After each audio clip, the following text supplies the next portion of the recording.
We're gonna call the meeting to order. It's 6:30, so we'll go through roll call. Don Bagley. Chris Cox. Present. Brian Maynard. Present. Landon Bagley. Yep. Susan Elshire. Present. David Wilkins. Section. Lynn Burns. Here. Gerald Walker. Here. 3176. That's it. Stand.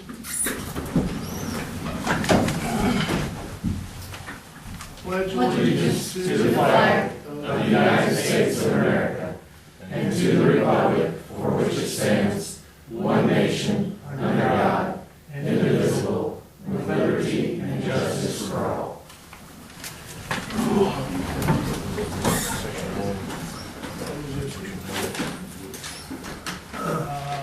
We're gonna move past number 3 of review and approval, because we're not ready at this time.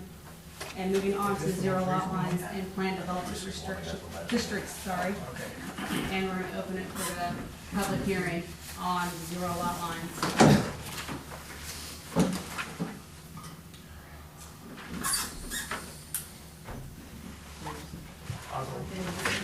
Comments? Sure. Come forward. Yeah, I went through this again. I found a few other things. I've given my comments to Heather. I don't know if everybody's got a copy of it. Yes. I've marked it up with some notes. I mean, there's some things in here that just don't make a whole lot of sense. Why are we putting certain things on plats about meeting building codes? We're already required to meet the building codes. I see no reason to put that on the plat. A lot of times plats are pretty full anyway. We were talking about this perpendicular the other day. I don't know if there's enough copies here, but here's preliminary plat of Boyd subdivision. It's been turned into the city. If you will look at lots 2 and 4 and lot 3, those are not where the buildings are sited on there will not meet the requirements of this being perpendicular to the front lot line. If I turn lots 2 and 4 so that they're perpendicular to the front lot line, they won't even fit on the lot. It's impossible. In order to do so, I would have to, I'd lose 2 lots off of this plat. But you can build duplexes with this, and it's not a problem. So why can't we do a zero lot line? You know, this idea of being perpendicular, it's a nice idea. It works when you've got streets that are all laid out in a nice grid pattern. When you start using curvilinear streets, it does not work. When you have cul-de-sac lots, it doesn't work. The recommendation from legal last time was to leave it as it was. Still the same. And it's still the same as that. Do we have any other recourse? I mean, if you leave it in there, then these lots, you know, we're gonna have to redo this subdivision. It just makes no sense to do a zero lot line. We'd be better off doing a condominium plat, and then you guys have no control over it.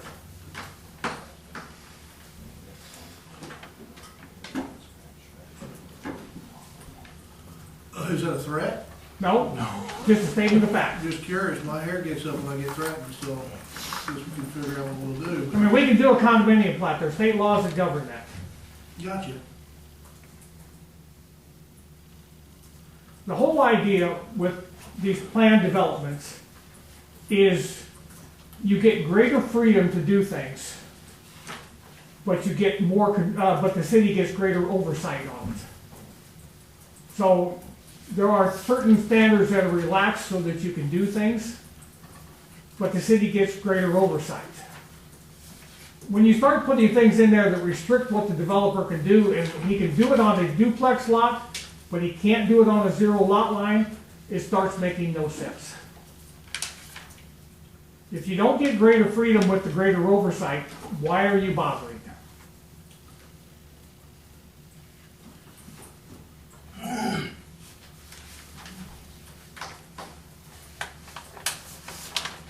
I mean, I can go through the other notes, you can read them. I think they make common sense. But I have a real problem with this, and I have a real problem with the architectural standards, because the way it reads is the city's gonna have oversight over architectural standards. And I don't think that's what anybody intends.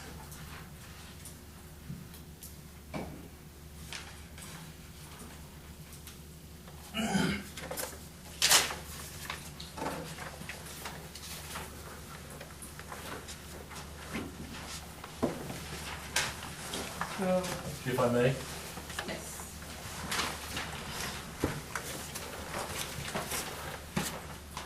Just a couple of thoughts, and having brought this suggestion, it's time to get off the fence, and we gotta move forward, because we're holding up, making a decision is quite honestly holding up progress. The perpendicular thing, I'm going to ask a question, and I would appreciate a response. What is the intent of that?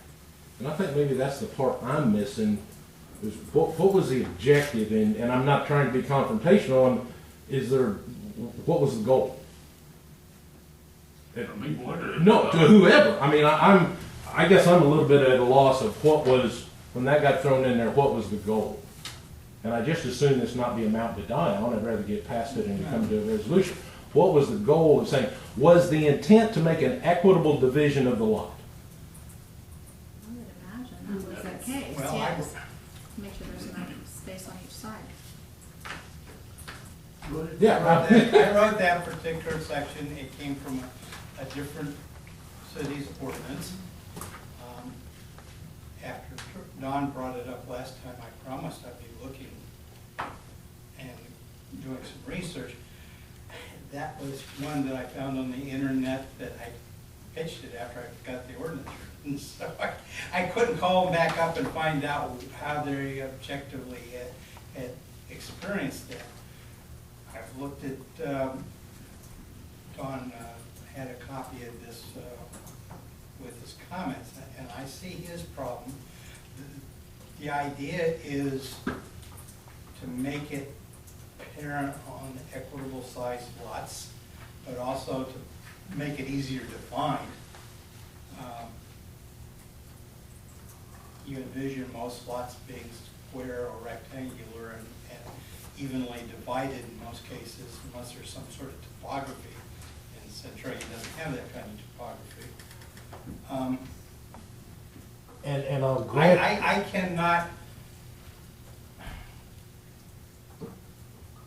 cannot think of another way to accomplish that, so. Okay, If it's something the committee wants to get rid of, I don't have a problem with it. All right, I would like it to state where the dividing line is a unitary line and not come and jog. I agree with And that. I agree with that. I know Columbia allows that. Yeah, we don't want to do that. Well, What if, and I guess the longer I thought about it, that's where my confusion came, is where did the perpendicular came? What if we strike the perpendicular thing and substitute that, knowing that you're going to have curvilinear, pie-shaped sort of lots? Yeah. Right. What if we change it to something, and I'm wordsmithing here off the top of my head, that the building will be situated on the lot in a manner so as to allow an equitable division of the lot when platted, something like that? Would that, because depending on how it sets on a cul-de-sac lot, I think we've got somewhere. You writing it down? you know, we don't want, I don't want to build and develop a great big piece in the itty bitty wedgie, because I just got done dealing with the nitty bitty wedgie and I don't want to do it no more.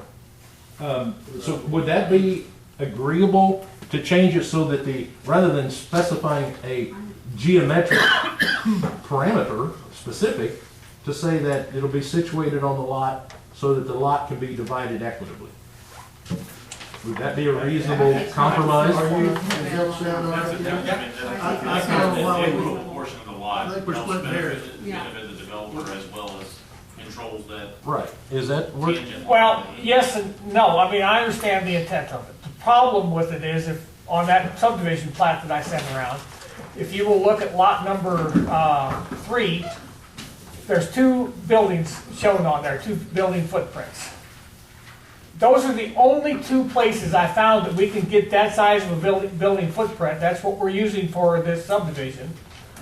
That's the only 2 places I can get that building footprint to fit on those lots. That's not a very equitable split with either one of those, without putting a bend in the line or doing something. And it's certainly not perpendicular off the cul-de-sac. Sometimes, when you want equity, you either allow bends or you allow something else. I dislike putting bends in there. The whole idea of this is that the common wall, that dividing wall, that is going to be the common line, at least through the building. If you bend it in front of that or behind it, it doesn't really hurt anything. I've seen it done. I've actually done it before. And you do it because you're trying to get a more equitable split of the lot.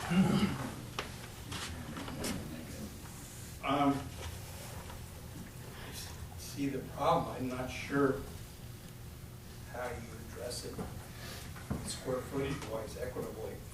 Maybe just one out of those 6 is a duplex and on a 0 lot line, attached single family residence. And you start doing that, and then you've got a duplex that's rental property and right next to all these others that are single family owned. You have no indication that that won't happen on occasion anyway. You don't. So, all right. So I I don't think we're gonna solve it. I understand you want to maximize what you buy that you want to develop. Right. But when you buy and develop an area, then you develop it based upon the terms and conditions, expectations of how it can be developed. So I understand, but I think what you say makes sense as far as, what I'm saying, when you buy a plot of land, you're gonna divide it up and break it up, you gotta figure out how that's gonna work for you, what size buildings are. Whether it's me or anybody else. No, agreed, no, what I'm saying, no, that's what I mean, is, I'm taking you as a developer, right, and a contractor, that's what I'm saying. But I think, and not to be arguing with Don, I think to go to a parameter of equitable might go more to the intent of what was originally proposed and be a little more forgiving than perpendicular. Right. Realizing that a plat might come in where you do that, but you might have a 60-40 lot split instead of a 50-50. But that may just be, and they're going to be a minimal number of them, I think, because of the curves. I mean, you're going to have a limited number of cul-de-sac lots where it's going to fall. But is that a compromise that we could all live with? I think I that. think what I his think wording it is is. a good compromise, and I think it's needed. I like that better, having a straight line than trying to come out the back of a house and zigzagging, and I don't like that. I don't mean to argue with you, but Well, bent line is a bad idea. I don't like putting bent lines in there, because that means you gotta set another monument in there, and mark things. And it's kinda silly to do, because nobody understands where they are when it's all, said and done, unless the fence is built right on that line. However, if you want equity, sometimes a bend in there is going to make it more equitable, because you can make the areas fit better. With both of those site plan locations and lot delivery, what, you're not listing square footages, so what, have you calculated the square footages that would be defined? No, I have not. I mean, I can look at it and I can tell you the one's gonna be much bigger than the other. Okay, is the smaller one gonna meet the minimum? No. Probably not. But the ordinance says elsewhere that you don't have to meet the minimum. If a building is on there, like if you're on a corner lot, you're not gonna have a even split. And if there's only 10,000 square feet in there, and you've gotta have a 12.5-foot setback on one side because of a side street, and you've only gotta have a 6-foot side yard setback on the other side, you're not gonna be in the middle of the lot with the building. And so that line is not gonna be dividing it equally. And the ordinance already allows for that. So, this first one, we stand at the revising it to the new. I make a motion that we accept, Well, we can go through and make changes and then make a motion to accept all of those that are in. Well, I got one other So- point I'd like to discuss.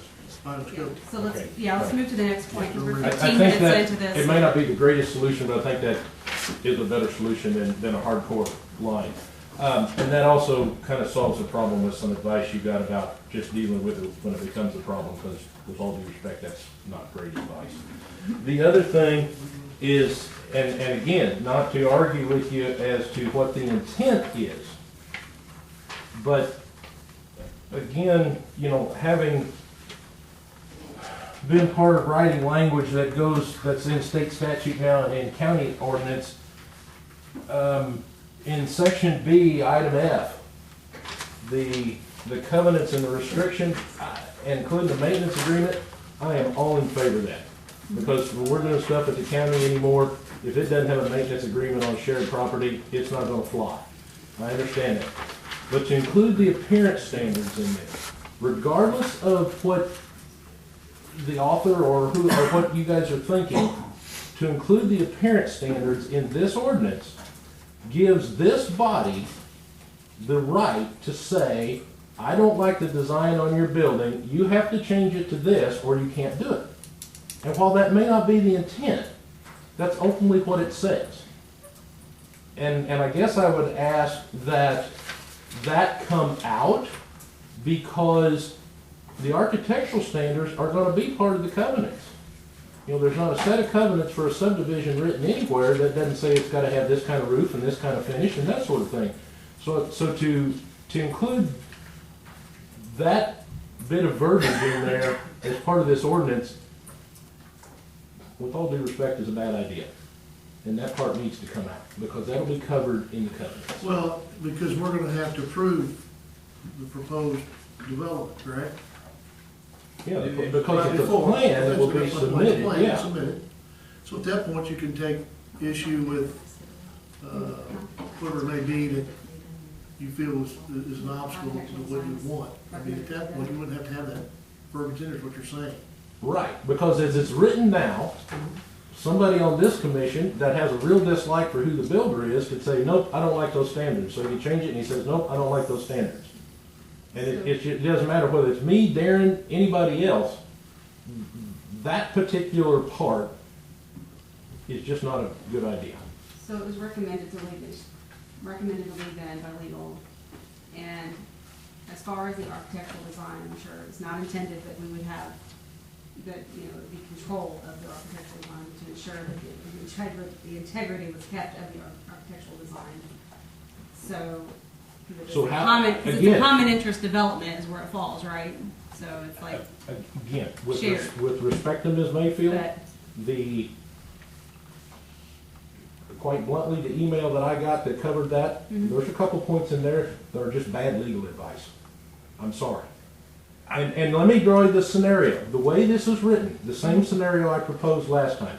I bring in, Darren brings in, anybody brings in covenants that say, okay, in this subdivision, you gotta be a minimum of 1,300 square feet and a 512 pitch on the roof and half of the front has to be masonry.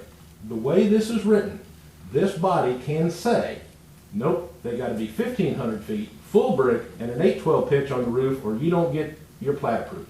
That's what this says. And that's not the intent. That's not the purview of whether it's the Centralia Planning and Zoning Commission, the Boone County Planning and Zoning Commission. That's not what this commission's task is. And those things will be covered in the covenants already. That part, I would argue, really does need to come out. And one thing I would like to say is, Sydney did not necessarily say that it needs to stay in. She said she didn't see a problem with it, and and it's in other ordinances. Just because it's in other ordinances does not mean it's a good idea. And here's the other way to look at it. Let's go over on Columbia Street, on the west, just off the railroad. The little duplexes that are there just south of Singleton that are brick, been there for years. The townhouses and duplex type structures that are built on Hickman Street that Guy Bouchard built. Everything that's out in Remington that Ron Stewart and Eddie Berenson built without built them to city code, built them without a prescription or a specification of appearance standards, and they're all perfectly fine. So why change the rules on that in the middle of the game? There isn't if there was an evidence of a problem in the past, if there wasn't a precedent already there that this wasn't necessary, it might be to consider. And we're not gonna build junk. I mean, good lands, I hope I've got a better track record than that in town. And the evidence is in town that it's not a necessary element to give this body purview over something that by rights they probably shouldn't have.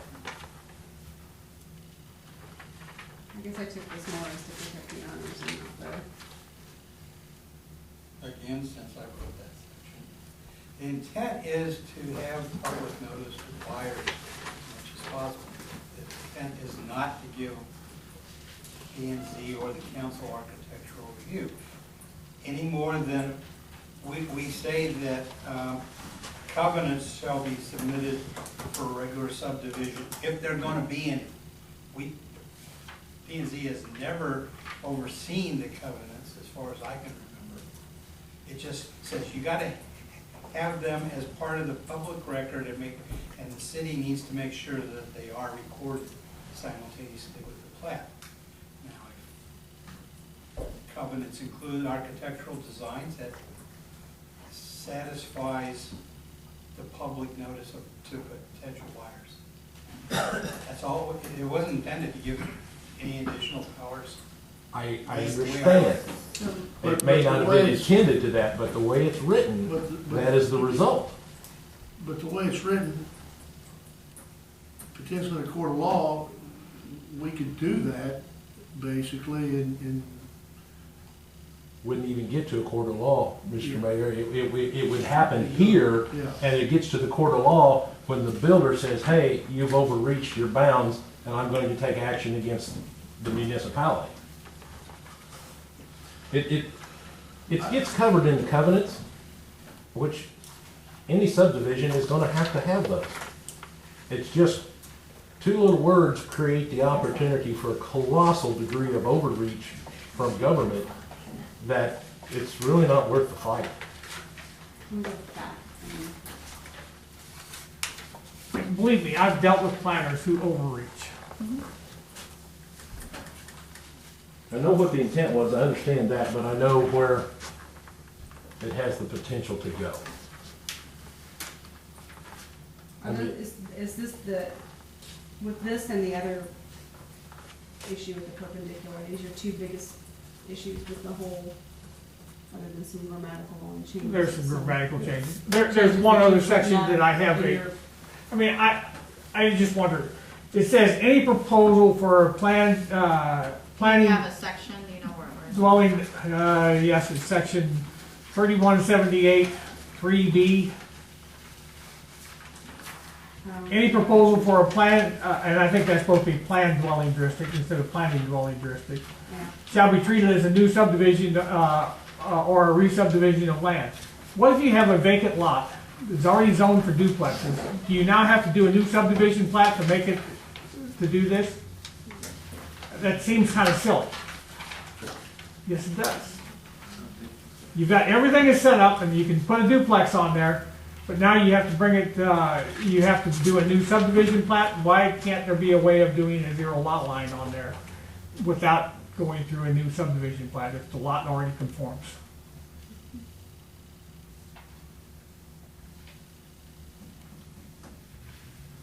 At the very least, I could just be an administrative you're question. talking about the detective. Not according to this, it would be a minor plat. Page Definitely. 3, page 3, I section think the 31. administrative subdivision, because it would require a public hearing. Right, it would require a public hearing because it's a planned development. But it doesn't necessarily need a new plat. So the zoning would still have to come before this body and be a public hearing. Right. But the planning Why process, not submit a plat? You're gonna need that to describe what's going on for the builders and the purchasers anyway. true, but it just costs the builder more money. You've already got it, you're gonna have to divide the lot regardless at the end of it, so that's got to be done. And there's no real provision in there on how you divide these. There's two ways of dividing it. We can bring it back and you can look at every one of these divisions as, by this body, as a planning and zoning, body, or we can do it administratively as a lot division. And I would propose that language be put in here that this be a lot division, be done administratively. Because when you do these plats, you know it's going to be approved. You really don't get to deliberate on it. The only thing you get to look at is does it meet the requirements. And I would say that staff can look at that and make those same determinations without wasting the time of this body. And it doesn't have to be recorded as a subdivision plat that way. It can be recorded as a lot line adjustment or a lot division or whatever. It just makes more sense. Now, this doesn't prohibit that,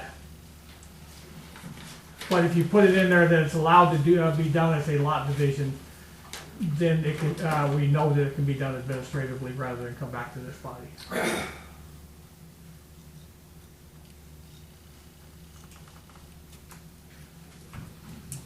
I guess a couple comments to answer your question, ma'am. Yeah, My perspective? yes. Well, I think we've already dealt with the perpendicular aspect. Take those two words out about the appearance standards, Yes. and I'm pretty well good, Good with it. short of the tweaks and everything.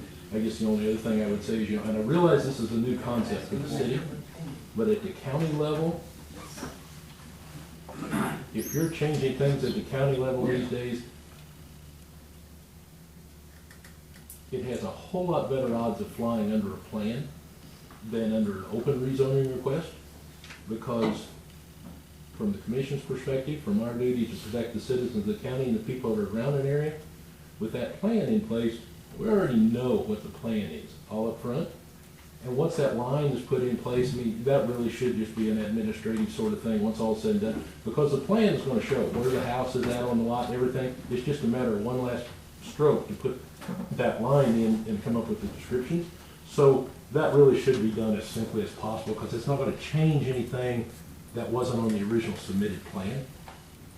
So that, short of tweaks of a few language, deal with the administrative thing, and if we've got the equitable thing dealt with, I would encourage you to prove it, get us off this fence, and we go forward. All right, thank you. I'm done.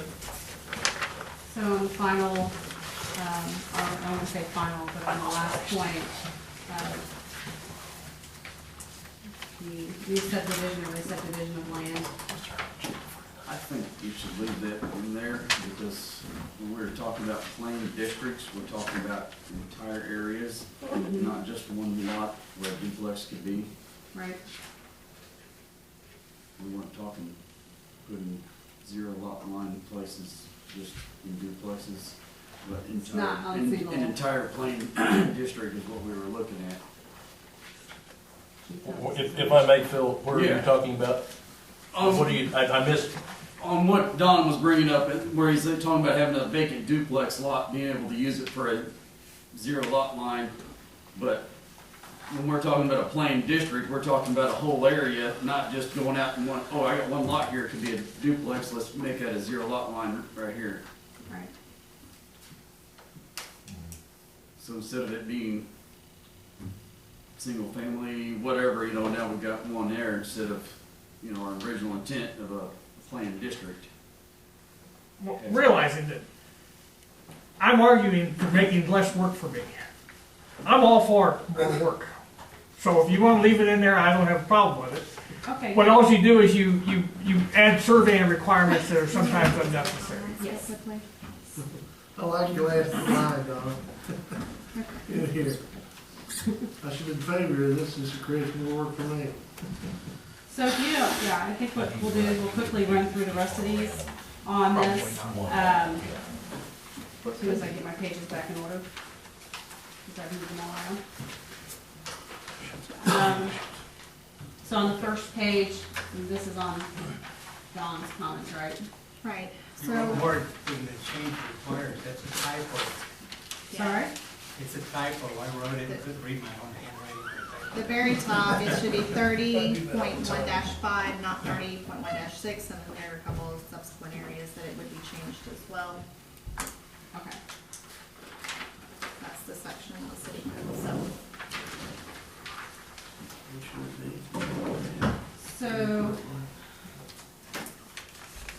the first comment here that he has on the section 1, subsection A of 30.1-5. That would, yeah, it is, that's all it, that's the only change there.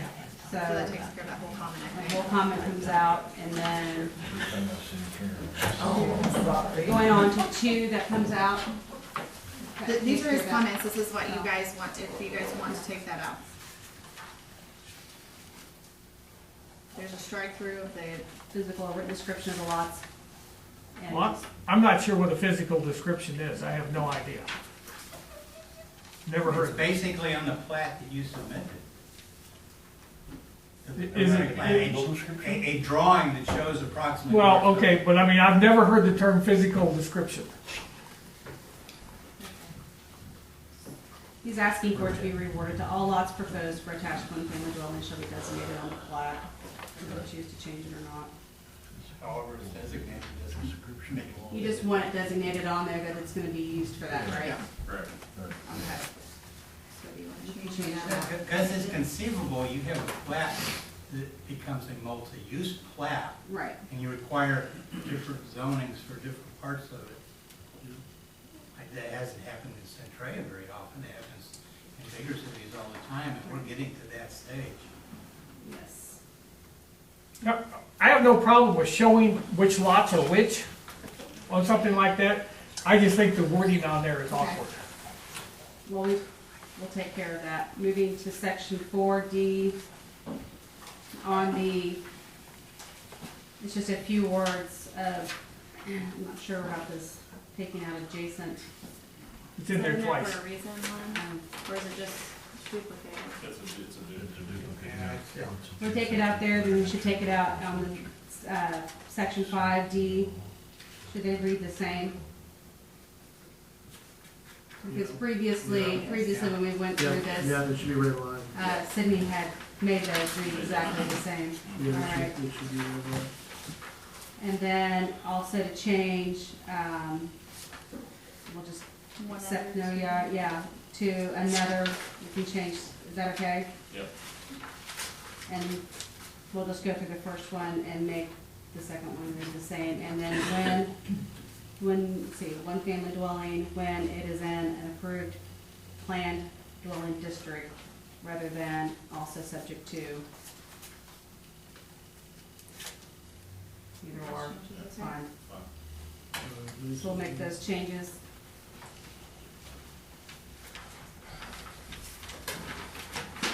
And then on page 3, moving down to the changing the word simultaneous to simultaneously, that's a correction. And then taking out of, rewording that, of taking out 2B, as in it would be done already, having already been done when you use simultaneously, versus it would be done in the future, to be indicating or it wouldn't have already been in effect at the same time, so. Well, I see Don's Concern. concern there. It's been argued with me by a couple of people that they started building based on approval of the preliminary plat. Since after that, the final plat becomes pretty much pro forma, you're required to do it. But it's illegal to sell lots prior to the final plat. Yes. So they shouldn't be able to get a building permit unless they take out a building They permit on should. the whole thing. Which sort of avoids the written comment at the bottom of that paragraph.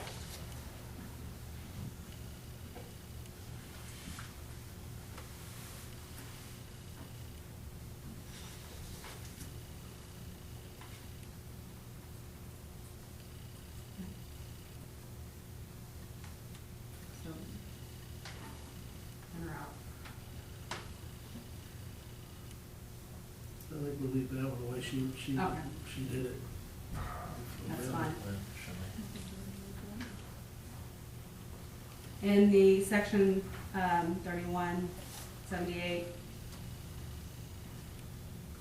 Removal of or zero line, as it's not used anywhere else in the document. I did not see it anywhere else in the document when I read through it. So I have no problem taking it out.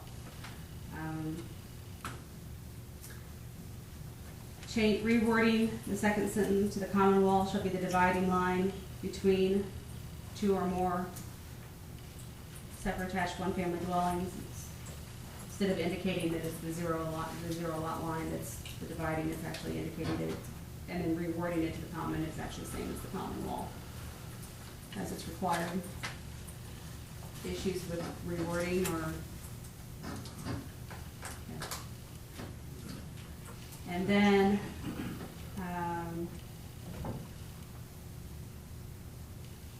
down in B3A,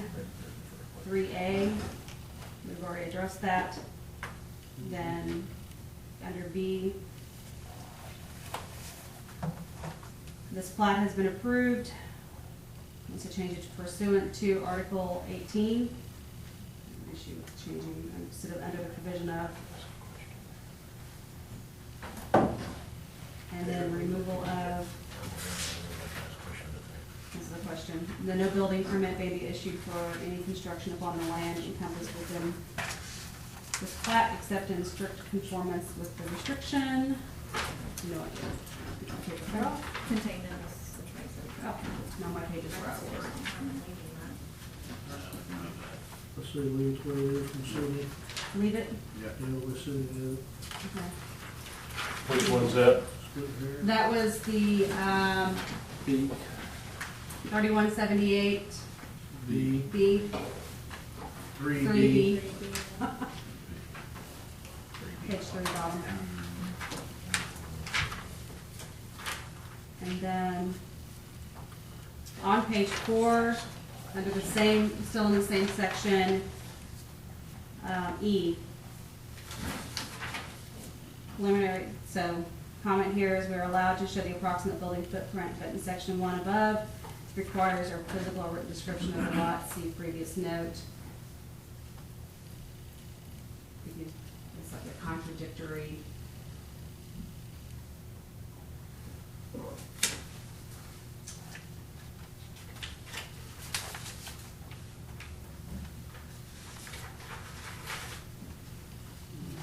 So should we change the first one to match this one, or that one, this one to match the first one? It seems like they should This one be, to match the first one. this one, change this to match the Match first the one. Yeah. I would agree. Approximate physical or written description for the development. Yeah. We've already addressed F for the moment.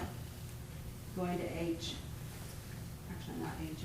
I think It's I. I. No, No, no, I don't know. oh no, it's actually H.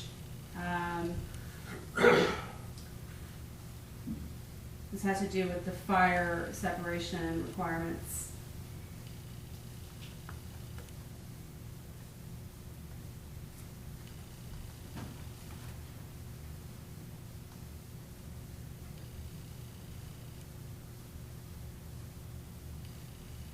There's a concern here that because it's already being addressed in the city building codes that we're specifying that, I'm not. Well, it basically says you can't put in any heat and air conditioning, you can't put any ductwork in that common wall. Oh, so it is actually with I and not Yeah. H, okay. Which really doesn't, and essentially you shouldn't put any wiring in there either. However, the firewall is not the common wall. The firewall is those sheetrock, 2 sheets of sheetrock that are put side, back to back. That's what doesn't need to be, you can't penetrate. What you put outside of that in that common wall doesn't matter. You can put plumbing, electrical, or heating and air conditioning, doesn't make any difference. As long as you don't penetrate the firewall itself. Under the building code, you cannot penetrate a firewall without fire dampers, fire collars. Right. Fire caulking, etc. So we would want that wall to be fire, we don't want any penetrations in it. But what's in the common wall, you can put plumbing and other stuff in the common wall as long as you don't penetrate the fire barrier. That. Because you're gonna have electrical in that wall anyway. Because what would amount to the common wall could be 2 feet wide with the fire barrier in the middle. There's nothing, there shouldn't be anything to say that, yeah, you're right, don't penetrate the fire barrier. But what's wrong with if you got ductwork or electric to back up against that on each side? That whole thing, however it's still wide it is still your common wall. You just don't penetrate that firewall. Typically what you do, these are built, you've got a 2x4 wall on one side, you've got 2 layers of 5/8 inch sheetrock that constitutes your firewall, and you've got another 2x4 on the other side of that. Sometimes those aren't even insulated between common units. I would recommend that they be insulated, but that's beside the point. But running electrical and plumbing in there doesn't hurt anything, as long as you don't penetrate the firewall itself. And the firewall, that's 1.25 inches. That's 2 sheets of 5/8 inch sheetrock. That's a 1-hour firewall. It can also be brick or masonry, but typically what they're going to do is 2 sheets of 5/8 inch sheetrock. You can't penetrate that firewall. Putting stuff in the common wall that's outside of the firewall doesn't hurt anything. And electrical is going to be in that wall anyway, because you can't build it according to code if you don't have electrical outlets along along the common wall. So, if it's built to code, as long as it says it can't penetrate the That wall's firewall, there, you're gonna build. take that other stuff out, are we You have your in? demising wall, and all your stuff, other stuff's gonna run in the wall You're adjacent to saying it. no fire. That way nothing is. Yeah, I'm not gonna say we. That wall is completely independent, that assembly has to go for strict all the way from the floor, all the way to the roof. All the way to the roof. So if you have your 4-inch wall, you have That's to have two another, you have to have another one on the outside of that. Correct. Or it's a double, more times than not, especially now, the way the codes are changing, that's a double wall. You got a 2x4 wall or a metal stud wall, more than what most of them are going to now, it's a shaft wall. You got 2 layers of rock, you got the stud, the fire blocking, et cetera, in it, another stud with 2 layers of rock to get that true UL fire assembly rating. And that's county code. And that's part of the international building That's code. international. Right. Because otherwise, technically, you could build your firewall on one side or the other, but what would happen if you did that? Guy's gonna hang pictures and he's gonna penetrate that wall with nails and other things, and so that's why you put it in between the other studs, because then they don't get into it. Well, for So, building the code, I don't think this is gonna be an issue. I think you still have to, maybe electric, that'll be up to the inspector in the code, but plumbing, if it goes bad, is going to affect both units, if you allow it in that, whether it penetrates or not. I would suggest you don't want plumbing. you don't want plumbing in a the shared common wall. common wall. Now, as far as HAVC, if there's something like we have a run up here, sort of attached to the wall, I don't consider that part of the common wall, but you can have HAVC on that side of the room that's, Because technically, to build, Divided. we'll use this as an example, to build that on a common wall, I have to build my wall, sheetrock it all the way around that cavity. Then I can come back and build my soffit around my ductwork. The ductwork cannot be in that common wall. Right. I mean, I build multi-million-dollar facilities, and that's the only way we can build that demising wall. so, well, So, for do we have a the code recommendation people on to? electric, I would suggest we retain plumbing, plumbing. So your suggestion is that we leave, that we I would leave the word it verbiage such the way it that is. we, you would leave it as is? Okay, so what are you, with all due respect, what are you going to do about the building requirement? If that is a 20-foot long wall against a great room in the living and dining area of a dwelling unit. So you're saying you're going to have a 20-foot long wall with no electrical outlets in it? It says in here, penetration of electrical outlet boxes shall be in accordance with the approved city building code. Perhaps I should have read more. Sorry. As long as you're compliant with the code, you're fine. Okay, all right.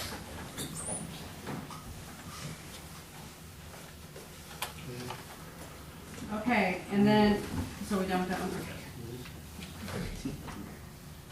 I think that we're on the last one. No, we're not, because we addressed it earlier, that was it. That was the- J. Okay, Mr. Borman Yes, Jay? suggested we do away with language on automatic sprinklers. I forgot that one.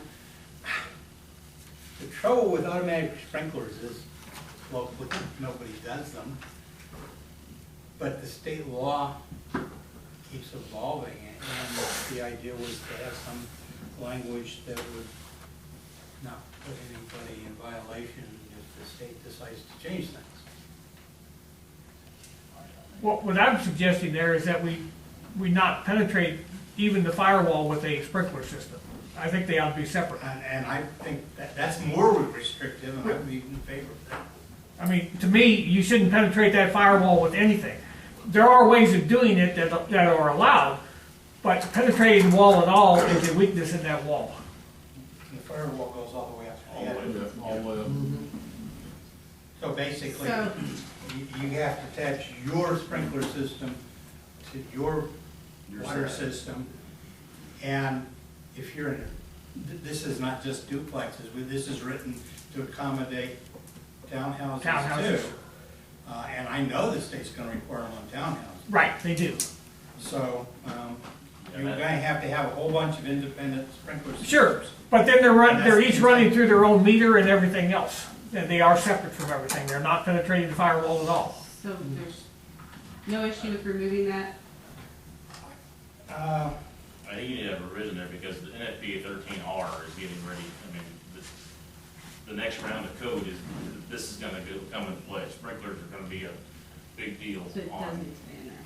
So, you deal with this, does it make more sense to leave it in, or? I mean, we could, if they're gonna be required to have their own and meter their own stuff, we could take out the accept that. And just Yeah, I mean, there's some, make it in requirements of Missouri state statutes and codes. yeah, that's the easiest way to do it because Yes. it was whatever code's in effect at that time. Because right now, NFPA 13R doesn't require it. But when they do their next round of review, it may be required in certain areas, and maybe what we agree to adopt. So we can agree word to be in compliance with the state of Missouri's codes. Okay. I think that, we have any other comments on the zero lot line? I want to go back and ask one last question, if I may. You just need to. One last question. Done. One more. Oh, Sorry. no, when you're done. No. I have one more on here. I keep missing Right. it. Okay. So this really is the last one, I'm pretty sure. Oh, actually, we have this one. I'm just not with it, sorry. Okay. So this one is to change that all one-family dwellings to be attached to other one-family dwellings shall be constructed under a single building permit, to reword that to say all attached one-family dwellings shall be dwellings within a single building envelope shall be constructed under a single building permit. That'd just be common sense, because you're not going to build half of a duplex. I wouldn't no, put it past change them. it, change it. So change it or not? I'm okay with change. Yeah. Change. I'm okay. There are some Change it. requiring separate buildings. This concludes Yeah. Okay. Mr. Foreman, so you had a I comment? want to go back to one thing, Uh-huh. Just gonna- 3176. And I'm not trying to belabor or argue, just make sure I understand the process. Uh-huh. Don had redlined, approval of the final plat for the subdivision shall simultaneously designate the portions of the property zoned R2 or R3 planned district. Mhm. His question was, as it's worded, if you leave the 2B in there, which does imply a future action, then the rezoning can't take effect until the final plat has been prepared. From the developer's perspective, you don't want that question that leaves in there, that if You wanna, once you've got your rezoning request and that's been approved by this body and the city council, you wanna be sure that that's done. Not a to be in the future, contingent on something else. Because you're gonna have the plat, the preliminary plat and everything, you're gonna know what the plan is and everything. And so the final plat would be approved once the infrastructure and everything is in place. And I'm not sure that it's wise or prudent to leave that question hanging out there at the end, even though, regardless of the intent, leaving the to be in there leaves a little bit of a question. I think we said we were gonna take that out. I thought you said you were gonna leave it in. I have marked it. Oh, No, no, we did We did say, I think we listed. Yeah. Never mind, I marked it okay. Okay, I see what I you're think it would be wise to I take mean, I that understand out. what they're saying as far as the It's to not, be, but it's. we're splitting hairs here. I know. Yeah, but it's- I don't see any reason that we Strike can't it. strike. Let's take that it. question out of there. Let's That's just not, take it. that is not a No, major, it's- Yeah, let's, out. yeah, if you take that out, and then I'll be quiet and go home. Okay, we have just a few comments from, on the same subject that we need to go over from Mr. Adams. I'm getting my papers mixed up. These won't take long. So, and if these are printed in the same order. I've got a copy if you need it. The first comment has to do on page 2 in section 2 with an approved planned dwelling district. They're taking exception to attach to two one-family dwellings at its side lots when in a district R3 PD, and indicating it should be 2 or more.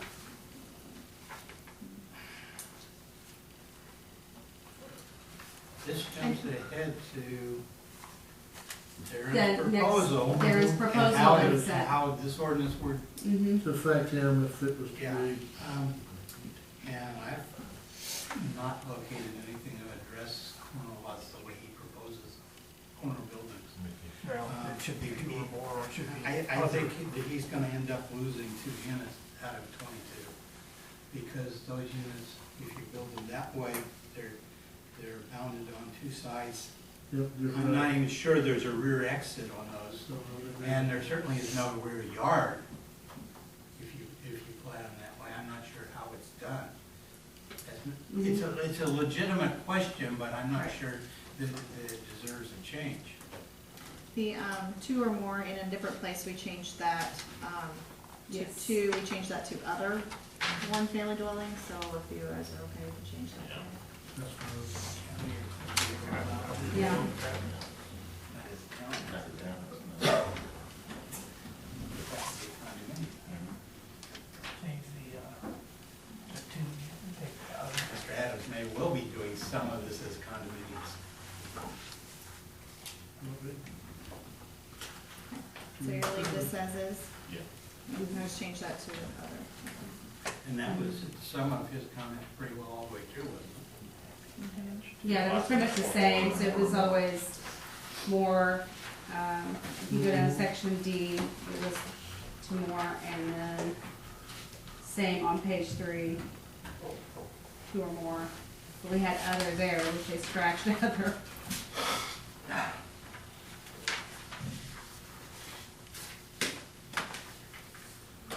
Can I They address didn't have any exceptions there. a practical implementation question?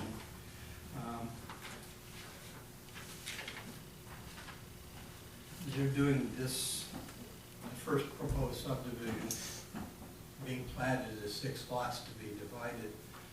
And if you're going to do the zoning and the planning at the same time, I think it's better for the recorder, the city, the inspector, and everybody that you have, instead of 6 lots, you have 12 designating what will be the common lot as a dividing line to be adjusted later. I mean, maybe you can show it as some sort of dotted line or some other convention, but I understand Mr. Borman is concerned that you don't get to build things that exact. I suspect in downtown, you hold people to that kind of standard that they better build it exact. But if you have a line and then you address it after the fact of the lot split to correct it and true it up, I think that's better. So you would have lots 1 through 12 with the duplex overlapping on the preliminary plat. I've never seen that done in any other ordinance. And there, I think there's good reasons for not doing it. Because it does create problems. You're showing a division that isn't there yet. You're going to end up with, Usually the split ends up being, you got lot 1, 2, 3, 4, 5, then they end up being lots 1A, 1B, 2A, 2B. But if you put it on the plat, you know, then you're kind of holding somebody to a standard, and then you're having to fix it by, you know, another plat. Well, you can have the other plat anyway, why not just fix it with it and not worry about it? And then they just become lots 1A and 1B. That's typically the way those are done.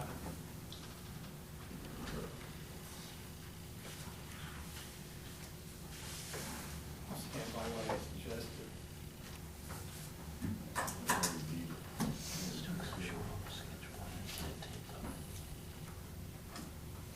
So as far as most of the rest of his comments, We're still, sorry, just, well, I know that they were, I'd like to remove that. I mean, I'm concerned about their corner. The corner units that they're gonna lose, but That's part of, that's part of it, so. that's part of what you look at when you develop, figure costs and where you're gonna end up at. It's part of the. There was one question as far as the detached one-family dwellings not being allowed on lots with 0 setbacks, but they asked why, and I think that's pretty, Pretty obvious, isn't it? yeah. So,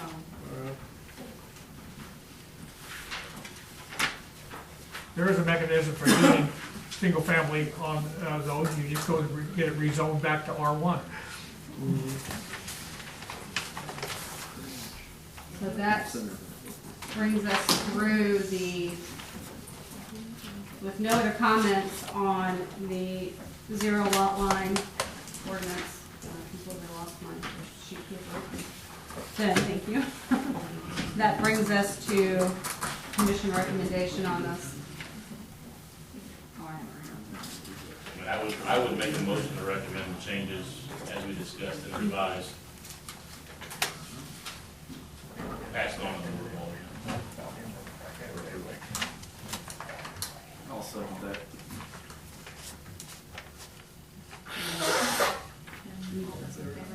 All those in favor? Aye.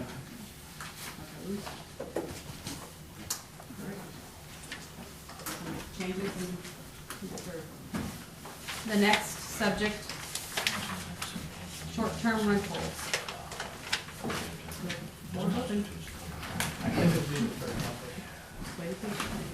Who's here, if I can ask this in general, who's here against them that's here? What did you say? Against the short-term rentals, is there anybody here that's against short-term rentals? I was just curious, okay, go ahead. Take long. I mean, it's, we're not gonna regurgitate the same thing, I don't think, right? No. Go ahead. We'll find out. Good So good evening, I'm gonna try to breeze through this.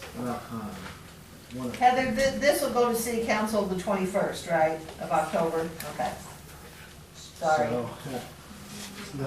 I just kinda wanna tell you about some parts of this that I think are both practical and some parts of this that I don't think are practical in the proposed. And I don't know if you guys need to go back and look at this and what that process would look like, but I just wanna make some comments real briefly. Section 2, that would be on page 2, 3, there's a section 2F, actually it would be 6, 7, F, and it says the owner shall use reasonable, prudent business practices.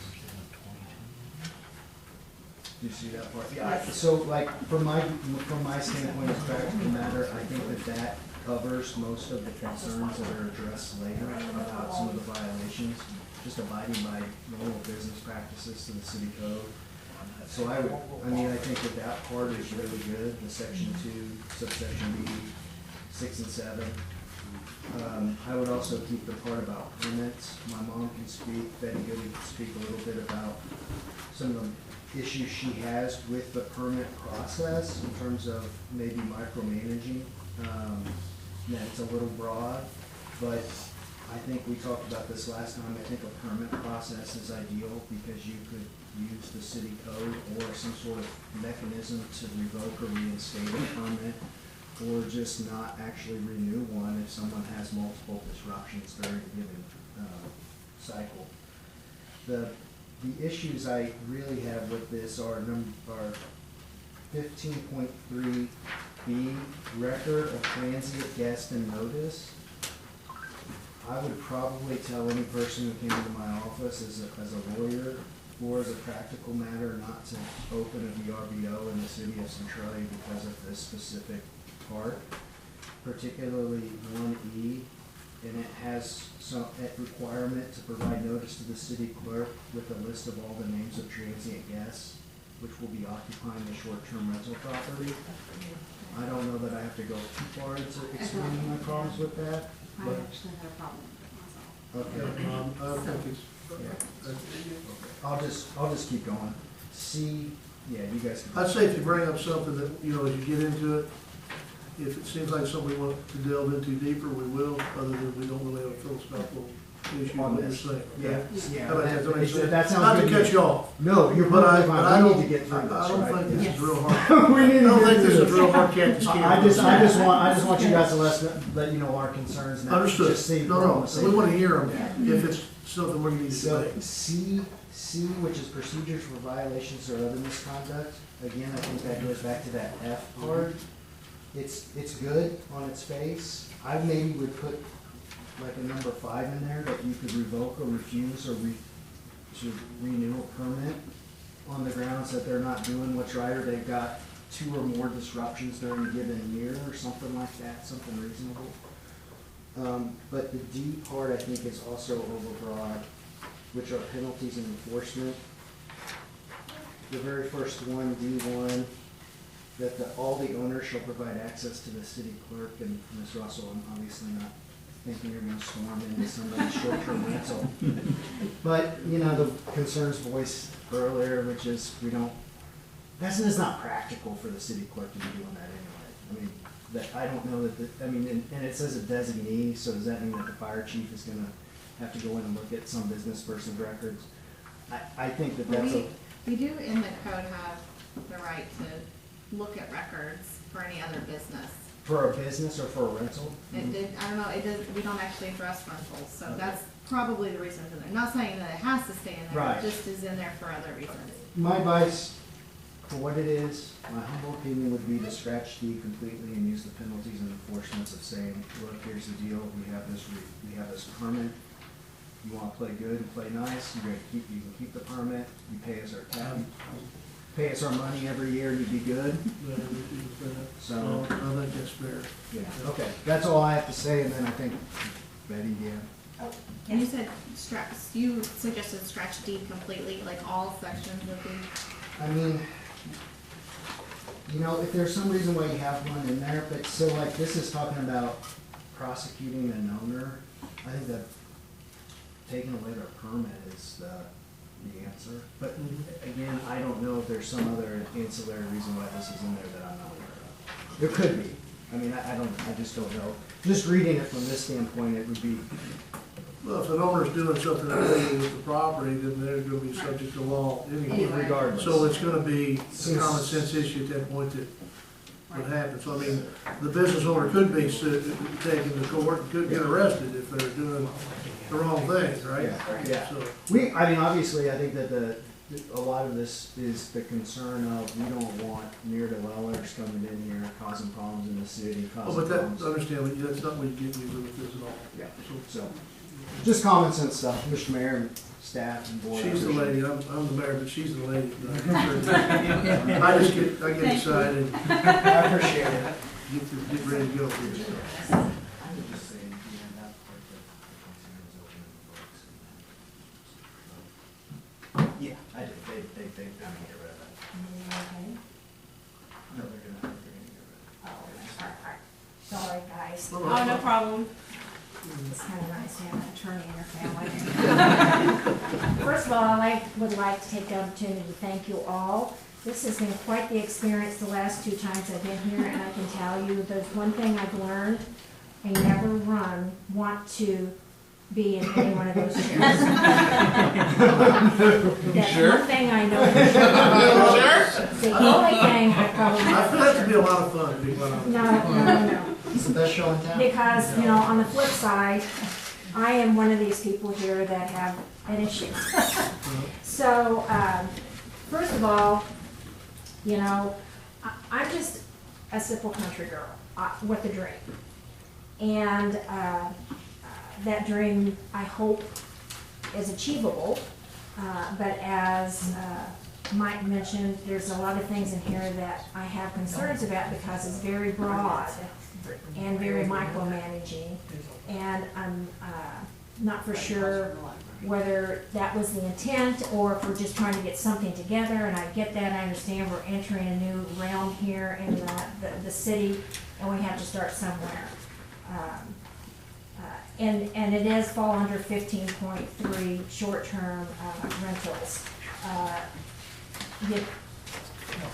I will be on a national website that's actually going to do some people getting on there, and they're the ones, and I have to pay them a percentage. You know how that works. Some of these things are not. It's just not going to be feasible. C, for an example, where it says the name, address, driver's license number. I personally have been to several VRBOs, and I've never had to give my driver's license number. If it goes through the national website, they're not going to get their driver's license. So it's quite broad and very micromanaging, and I don't know that that's necessary. I would hope that if I'm not doing a very good job, which I'm sure that you will be the first people to hear that, owning a VRBO or Airbnb, it will be addressed as to any concerns that's coming from that place of business.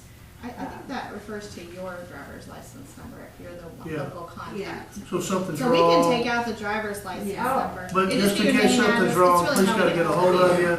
Something's Gotcha. went wrong with the tenant. Oh, well, they if you want my should- driver's license number, that's fine. No, that's not for the individual. Yeah, it's not.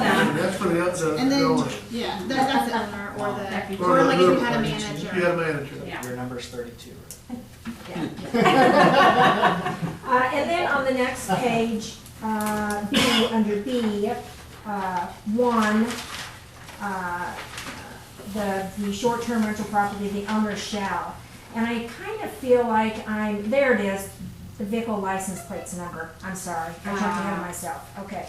So, in this section here is very broad and very, in my opinion, the city's basically telling me how to manage and run my business, which I understand there's ordinances, which thank heavens we have those, because then I can fall back on those if one of my tenants, as a renter or as a VRBO, I can go, it's an ordinance, I don't have a choice. But for me to require, help me understand and require the transient guest to execute a formal acknowledgement that he or she is legally responsible for compliance as occupants or guests of a short-term property. So, is it just having something on file that they sign something? I would An think so. agreement. Sometimes, like if you have I don't know if there's an online agreement that you sign whenever you are going to rent a place. Is there something like that? I read through this earlier, and I'm reading through this after I got back today. And when I read through this particular section, because I said a while ago I kind of had an issue myself with E, and much of what this pertains to me, because I've used like VRBO quite often. Not specifically Airbnb, but we use VRBO as a family all the time. A lot of this is actually contained within that. When you go to a VRBO site or an Airbnb site and you're going to rent something, you put your deposit down and you enter, and you put all your information in, and you're entering into that agreement and acknowledging It never lets you whatever go that until you is check with the that. box or something, move on, Right. and confirm So- the reservation. I can understand where like a lot of this is kind of, Redundant? well, I mean, for example, I do understand like the vehicle license plate number. We don't even provide that at hotels anymore. So, I mean, it's, Some of them do. I mean, really, the way I read this, as long as you've had a rental agreement, or Right, rental contract. it exactly, really and I think- didn't matter. So you've had an electronic version or whatever. Yeah. Used to have some sort of Correct, yeah. a Maybe- agreement with the, So we could say that you have some sort of a rental agreement with the Right. guest. Does that I take think care of that's- it? you need to be able to, you need to be able to show that you have I a agree. standardized rental That's the- agreement. Yes, it protects me also, and that's, I need as much protection as I can get, so. yeah, I mean, I can't, yeah. I just think some of this is so broad Like that that's why I don't think know it's that fine. it's all that's necessary. Anybody have a problem with that? No, it seems a little too much. He's gonna ask you. The Airbnb or whatever, they collect that information. Do you have the right to get that information through them? I will have that information, yes. And so the city has the right to request through her, to Airbnb, to get that information. If there was an issue or something that we needed to get a hold of that It's person, deemed due to something that necessary. went on, I don't deemed have an issue with necessary, we would that. be able to, you would retain that kind of information where we had a problem, and so, you know, that, you'd have that, right?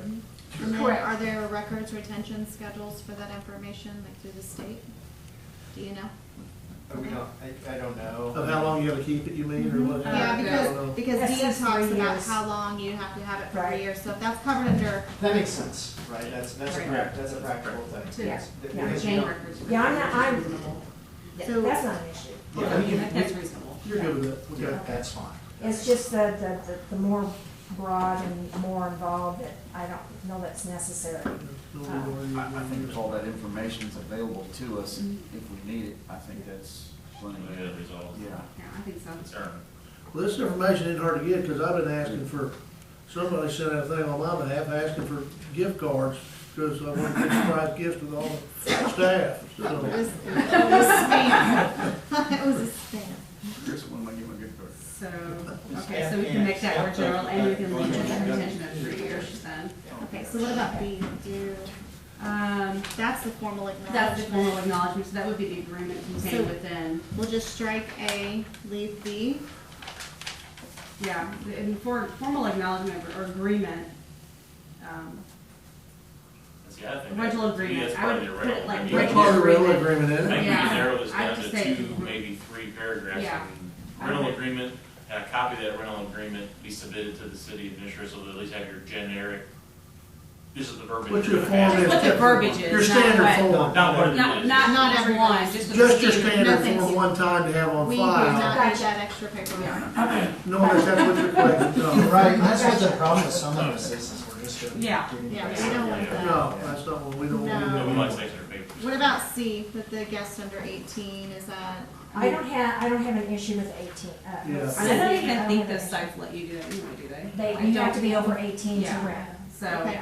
But good to but, have it but in good to there, have it yes. in here, yeah. Yeah. We know that you're gonna do a great job, if something slips up, we have it in there probably, right? Yeah, and I think D's fine, 3 years. Yeah, that's That's fine. So That's yeah, okay. There we go. So we're gonna keep A and C and D. I'm just gonna generalize it into a rental Rental agreement. agreement, a copy of the general agreement submitted. Got it. And I would get rid of E, but that's my personal. Yeah, I get rid of E. I We're gonna don't- take, we're gonna take I that don't out. think we need to take on that burden of keeping No. up We with that. don't, we don't want a list of everybody that's been there. And I'll be honest with you, this is me not just protecting me, but I'm also looking, like, I would not impose these on the current Chatal. The way it stood, I would not do that. I would say, no, I would not throw somebody underneath the bus like that, which this also, as, without the changes, would interfere, any hotel motel. Mhm. I mean, it constricts the city if they saw those and go, I'm not gonna do that, so it is for the general help of the city to change some of these.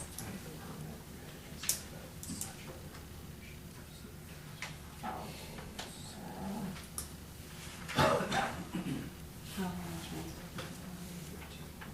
15.3, So this would be 15.3. number, A1, A, 15.3, A1, E. Such other information as the city clerk Mhm. deems reasonably necessary to administer this. yeah, it's pretty broad. I mean, you know, they can at any time go, whoa. So I don't know if there's any other terminology that can be used. Well, I'm okay with that, yes. it's fine. You can take it out or you can leave it either way. In order for you to get a business license, the clerk has to verify that you paid all of your taxes anyway. So that's gonna be taken care of there in the business license process. Okay. It doesn't have to be named in this part because it'll be taken care of in another place. Perfect, That's just something she checks anyway. okay. Right on. Think that's it? Is that it? All right, Thank you. thank you. Any other comments on the short-term rentals? You got one left? Well, I wait for the public hearing to be over. All right, well, that concludes the public hearing, so. They're supposed to write it up that the public hearing was closed. Local contact person lists either or for somebody being on the line 24/7. Well, that's, no one person can be that, so I think if you change that to list either the owner or an alternative person and give them at least a binary choice. You can't get in touch with the primary designee. You have an alternate, that's fine. Otherwise, the way it's No, I think it written makes right sense. now, Okay. Yeah, I think it you makes either sense. pick her or she designates somebody who that person is on duty 24/7. Right. And you do need, in this kind of instance, a contact person. Oh, no, absolutely, 24 hours a day, somebody's gonna be up home. Well, Agreed. we use that Yeah. verbiage elsewhere, if you, Yeah. local contact person. So are you, on B, a designated local contact person which may be listed as either the owner or some other individual, we could just take out the word either and say and Yeah, have an alternate. an alternate, and as an, okay. Okay, Somewhere you put alternate in there, you can, the owner can be on the hook or a designated person can be on the hook. But then whichever one of those is, there needs to be an alternate Okay. contact. Mhm. Okay. Yeah. okay. Do you have any other? Oh, I do. No, go ahead. Does Airbnb or anybody else allow for people to consider more than 30 days? To stay more than 30 days? Because then it becomes more like a boarding house, which is a multi-family use. Right. I- And this is, The way it's written, you can't go more than 30 days. Do they allow them to redo it? That's a good question. Sydney did answer that question because I had 31 days and she changed it to 30 days. She said there's been some recent case law development surrounding some of these short-term rental ordinances and the length of the stay to be considered as a transient guest. The cases are a bit difficult, but the consensus seems to be that if a person is considered a transient guest, if their stay is 30 days or less, and then after 30 days, they are considered a resident and not a guest. So, So this only addresses people that are gonna be 30 days or less. Just means after 30 days, they gotta get out. Yeah. Leave for 2 days and then they can rent again. Right. Become a Centralia. Or so, yeah. so it's a trade, yeah. They're here. They're here. I never want them over by then, whenever, all right? They like it. I didn't know They want whether to change your taxes. facilitator platform allowed for that thing as a matter of course, or precluded it?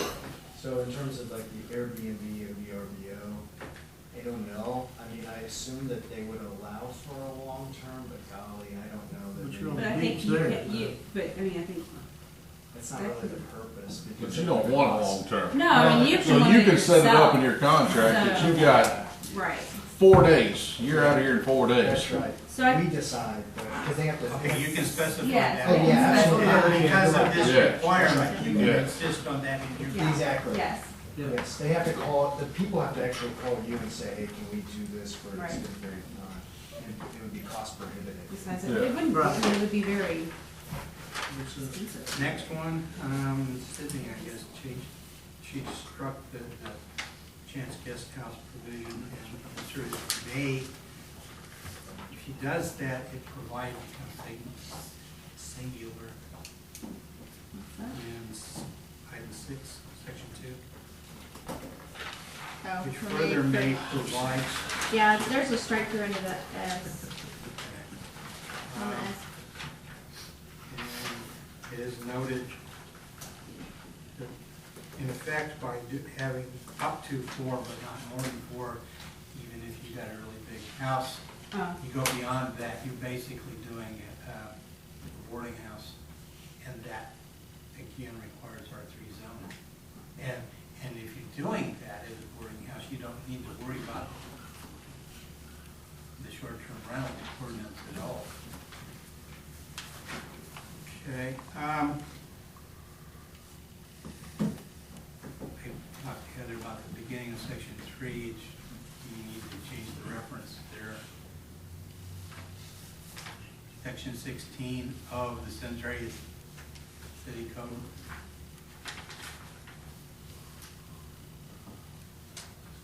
Presumably it's licensing chapter.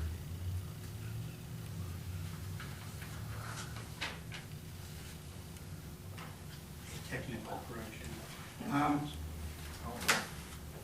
What's the standard business license for this category?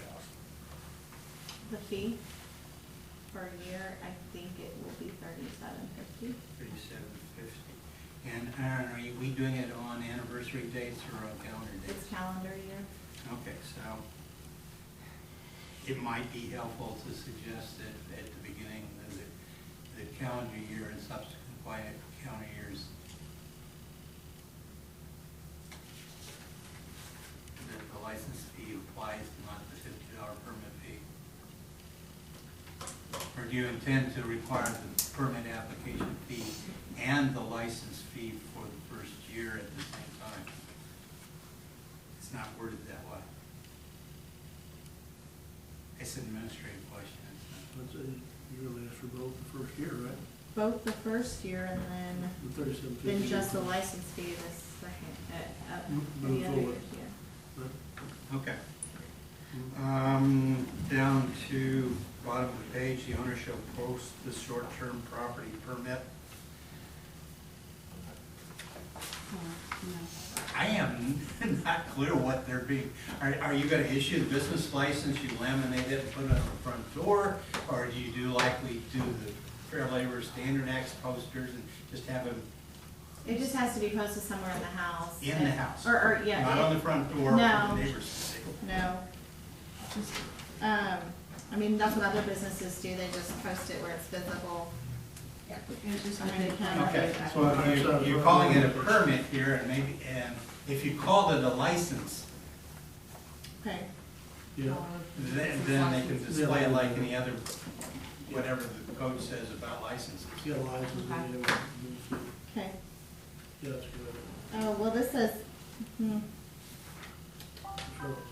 well, it says valid for 1 year from the date of issuance, but it is calendar year for a license, it's not the date of issuance.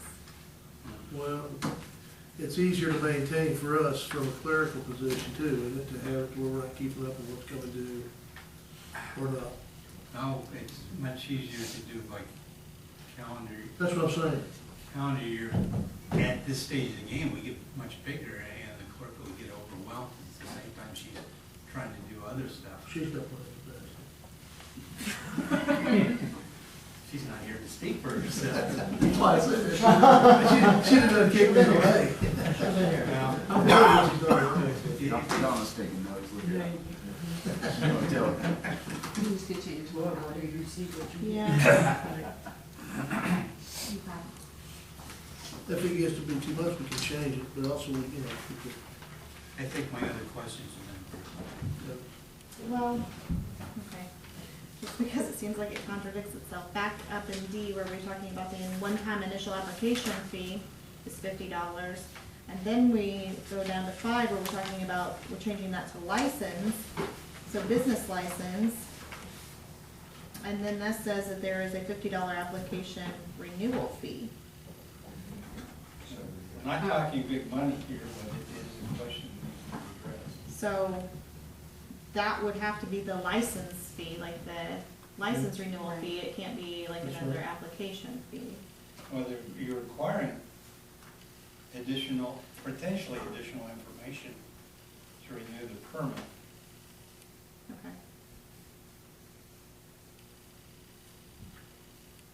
You can go a couple of ways. I just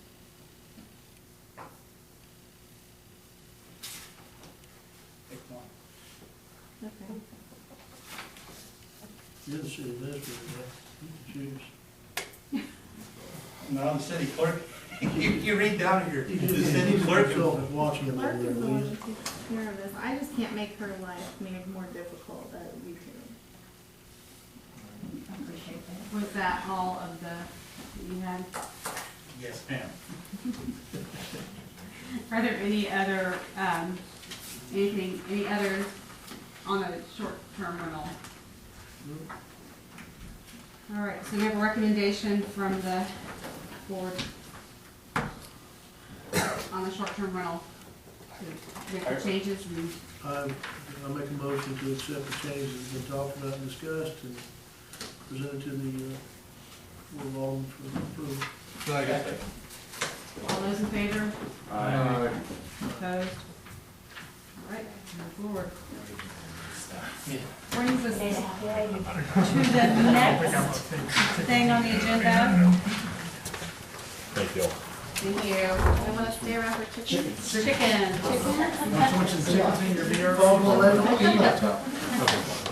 All right. Guys. Thank you. Good luck with chickens. All right. So the next item is rules for chickens within the city limits, and we are now open for public hearing and comments on the ordinance on chickens.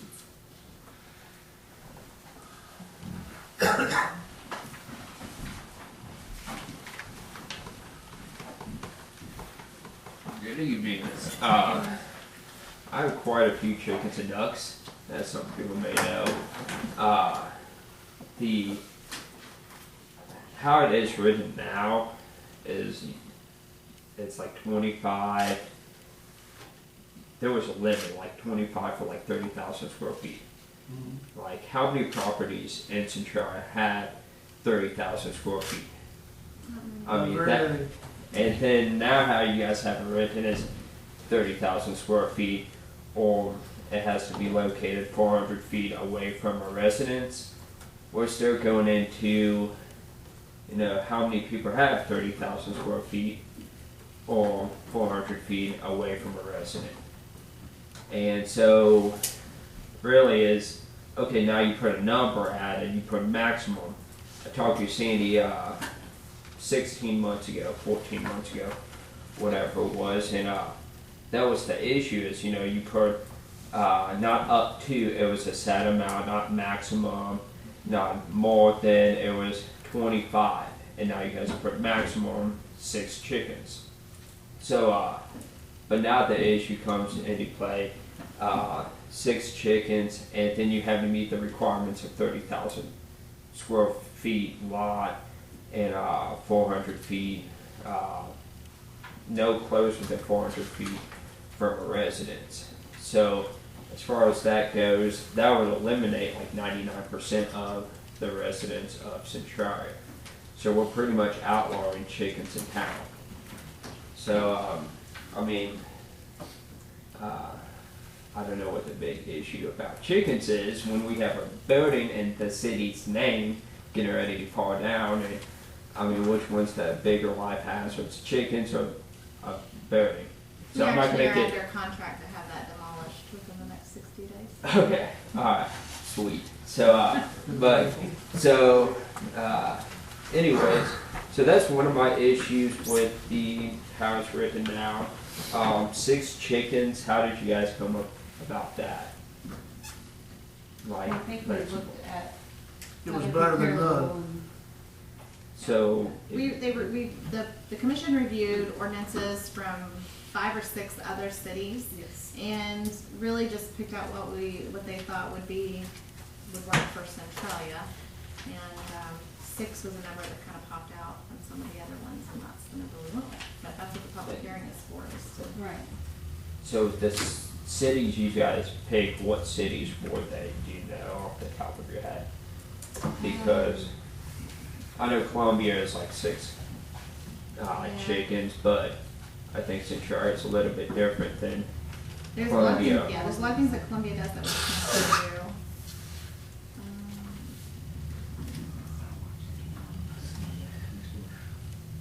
Small. But then again, how far away were they? Like, did you guys have to go like 2 hours away, an hour away, kind of thing? No, I don't. think we did. She's looking right now to see which ones It's they been a were. week ago, man, or 2 weeks. Yeah, it's been a few weeks ago. Don't be bad, right?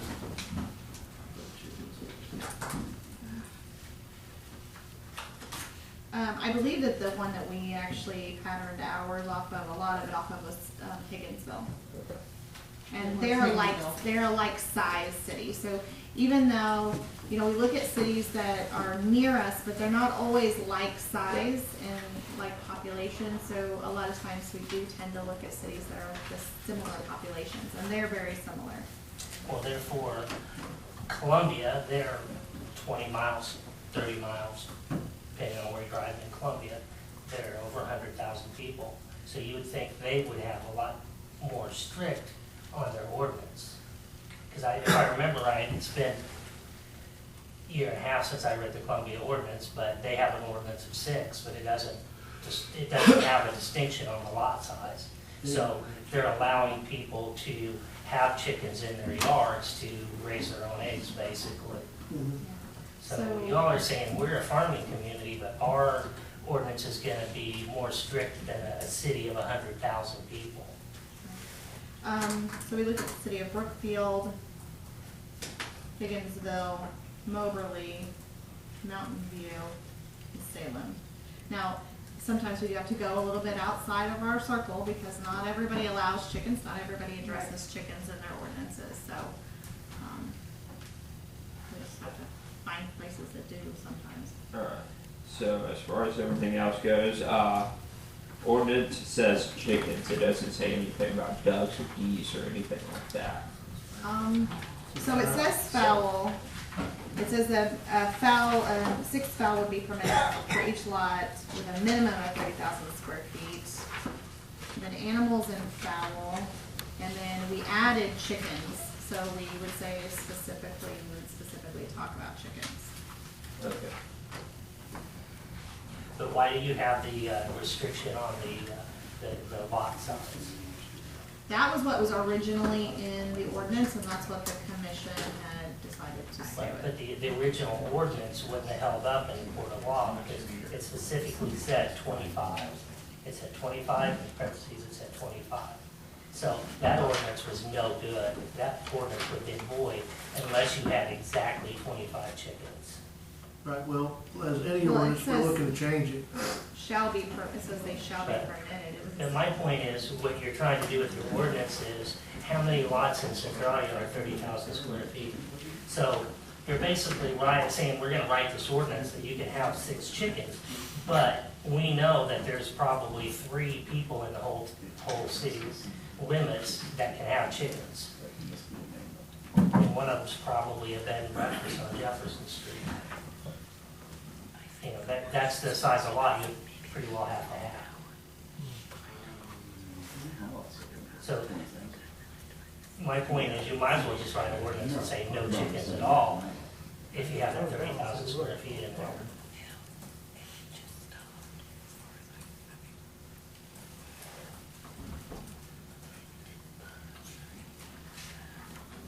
Is that 30,000 for 6 chickens? That, yes. 36,000 is not the sole criteria, though. You still have to meet the side yard and rear yard setbacks to your neighbors. Right. But that's the starting criteria, you have Yeah. to start with 30,000, which is what it currently says, you Yeah. have to have 30,000. So right off the bat, you're pretty much eliminating chickens or any kind of fowl inside the city limits. And when we talked to Sandy last year, she said she was gonna take it up with the city attorney and then get back with us, because it's at 25. It was a direct number. She never contacted us back or anything. So, I think she was waiting for specific dedication by the council and commission here to figure out what they, because she doesn't want to tell everybody without yeah. In what it's going to be and be consistent with that. in talking with Sandy, she said one of the biggest problems was that this ordinance was designed, it had to meet the minimum requirement. And then over a period of time, we've allowed people that had 15,000 square feet to have 12 and a half chickens. Or whatever it comes out to, 7 1/4 if you divide by 25% of that size. So she said enforcing it had gotten to where it was too vague, and we needed to make it more, So we have chickens on lots that are much smaller than 30,000 square feet. well, yeah, and people are dividing, and she's figuring, Yes. okay, how many chickens you have? Well, I don't have that much, so I've got a fifth of that, so I can have a fifth of 25 chickens, which would be 5. So, I mean, bottom line is, she was having a lot of problems with that. That's where this kind of comes from. We need to clean it up. We have a lot of ordinances we've got to clean up. And it sounded like to me, the ordinance was in place, 30,000 square feet. You can also have a cow, horse, and everything too. But it was deemed foul, because it came from her having a hard time being able to enforce a code that had been basically misapplied as far as people having chickens anyway, based upon the ordinance and how it's written. So thus, we had a rooster that was unruly, and we had to deal with that. You can't have roosters. Yeah. So I mean, Yeah. we were having a problem with roosters too. Yeah, there's a rooster running around town now yet. My other thing is you have a lot of kids that are in FFA, you know, that would like to have a project, but they live in the city limits of Centralia, so, you know, what are they gonna do, raise tomato plants for their project? You know, if you allow 6 chickens in the city limits, you know, then these kids could have a project, and they could actually go on to maybe be a farmer when they grow up. You know, I just think your ordinance is just eliminating chickens altogether unless you're somebody that just happens to have a 3-acre lot in town. So, Yes, from the minutes back on zoning creation and various other sources, the fact that we allow livestock at all basically is an artifact that we annexed farmsteads Right. so they could get utilities, and they wanted to keep their animals, and they were very large lots. And so this is an artifact of that. That's how we ended up with livestock and subsistence of any sort, Well, based upon having 30,000 square feet. which is where the 4,000 square feet originally came from. Sort of the reason why Mr. Stanton could pass your cattle over on his property. Can I ask a question? What is a chicken tractor? I don't know. I've never heard of Yeah, I wanted to know that one too. I meant to look that up, actually. Okay. Yep, I know what you're talking about. I got a question for you too on considering you got fowl. I would say that your ordinance is talking about you couldn't keep passenger pigeons in. Right? I assume. Which is so, it's a foul. Fowl. Unless it identifies as a dog. Are they at the home? Well, I thought chickens were pretty easy. The chicken tractor looks like it is Yeah, it's a movable movable chicken coop. chicken coop. Oh, it's a move, oh, okay. All right. That's what it is. I had to All look it of up, I had it. to look it up, I didn't know what it was either. Who wrote the They ordinance? make the grass clean. Huh? Well, we modeled it off of Higgins. Yeah. I was just curious, because you wrote an ordinance and you don't even know what's in the ordinance. Well, we knew it was some containment, just didn't know exactly what.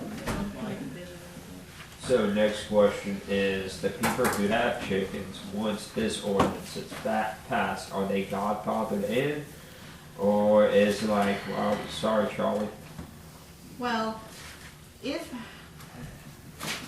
I've talked to the police department about this, and the majority of times the chickens are complaint driven. So if a neighbor complains that you have chickens, and they go over and find out that you have, because technically right now, you're not supposed to have chickens unless you have 30,000 square feet. So you wouldn't be grandfathered in if you don't have 30,000 square feet in your lot, because it already says you cannot. So, yes, they could make you get rid of your chickens if you don't have 30,000 square feet and somebody complains about your chickens and they get a call to your house and find your chickens. And But I would doesn't say- the ordinance currently say 25 chickens? It says you can have 25, it doesn't say you have to have 25. But it says in there 30,000 feet and 25 chickens, correct? I think it's up to 25 chickens under 30,000 square feet, right? No, I don't think it What says it up says to. is, It's,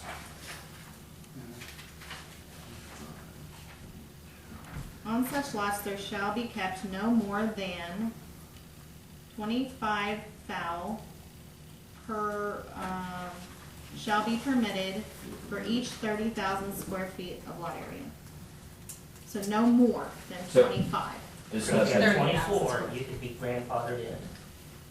No. No. It says 30,000. For 30,000 Per square 30,000 feet. square See, feet. that's the thing. so is that the new ordinance or No, that? that's That's existing. ordinance. That's what it currently says, not changed. Anybody that has a chicken in town with 30,000, less than 30,000 square feet is really in violation of the ordinance, Technically, yes. technically. Not technically. So, Not pretty, the way it's been applied by our police department. Well, that's one thing, too, Yeah. that's another thing that we're dealing with. Right. that's my only question. Thank you. Thank you. Thank you. So we did have comments from, public hearing. Any other comments? I'm just gonna say, I don't have any chicken. But I wanted to hear some of these conversations. Some of these have been on planning and zoning commissions for several meetings, so I was just curious some of the discussion. And I wanted to hear this discussion too, because we've talked about it at home. You know, a couple chickens, teaching kids about it when they're younger. Is the intent really to make it so you have to have that 30,000 square feet? Because as been brought up, that does eliminate probably 98% of the people in town. Is that really what we want to do? So I was just kind of curious about it. That's why I'm here, because I know we get to talk about it here in a couple weeks. But Fine. there are some people who would like to have chickens on a smaller lot that are great, they keep them controlled, fenced in, and that's part of it. You know, somebody having a chicken running down the street, they're in violation, period. So, I just think maybe we should consider that a little bit, because there are people, and maybe it's if you have a smaller lot, you can have a couple. You have a bigger lot, you can have a few more. The lady who came up to the meeting on Monday was requesting 12. And it's because she rotates them in and she buys them, and she said somehow she doesn't know, you know, when they're chicks, you don't know if they're boys or girls. So she buys 12 and then takes care of the ones that are, she's not keeping after one. I just think Centralia, everybody wants us to be a wholesome little farm town community, and, you know, everybody go, oh, Centralia. Yeah, but not I don't everybody know. wants 25 chickens right next door. Right, but I So- don't think, we're the little wholesome, you know, farm town community that we're portraying, so.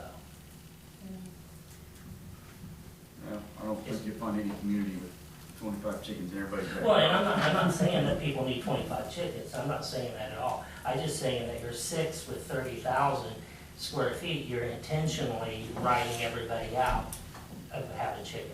Instead of, you should have just wrote the ordinance saying no chickens in Centralia.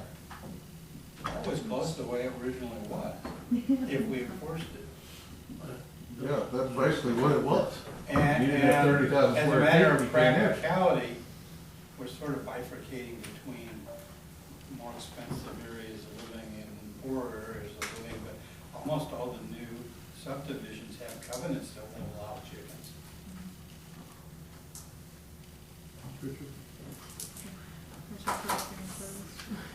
So, if there's no more comments from the public, and we'll close the public hearing and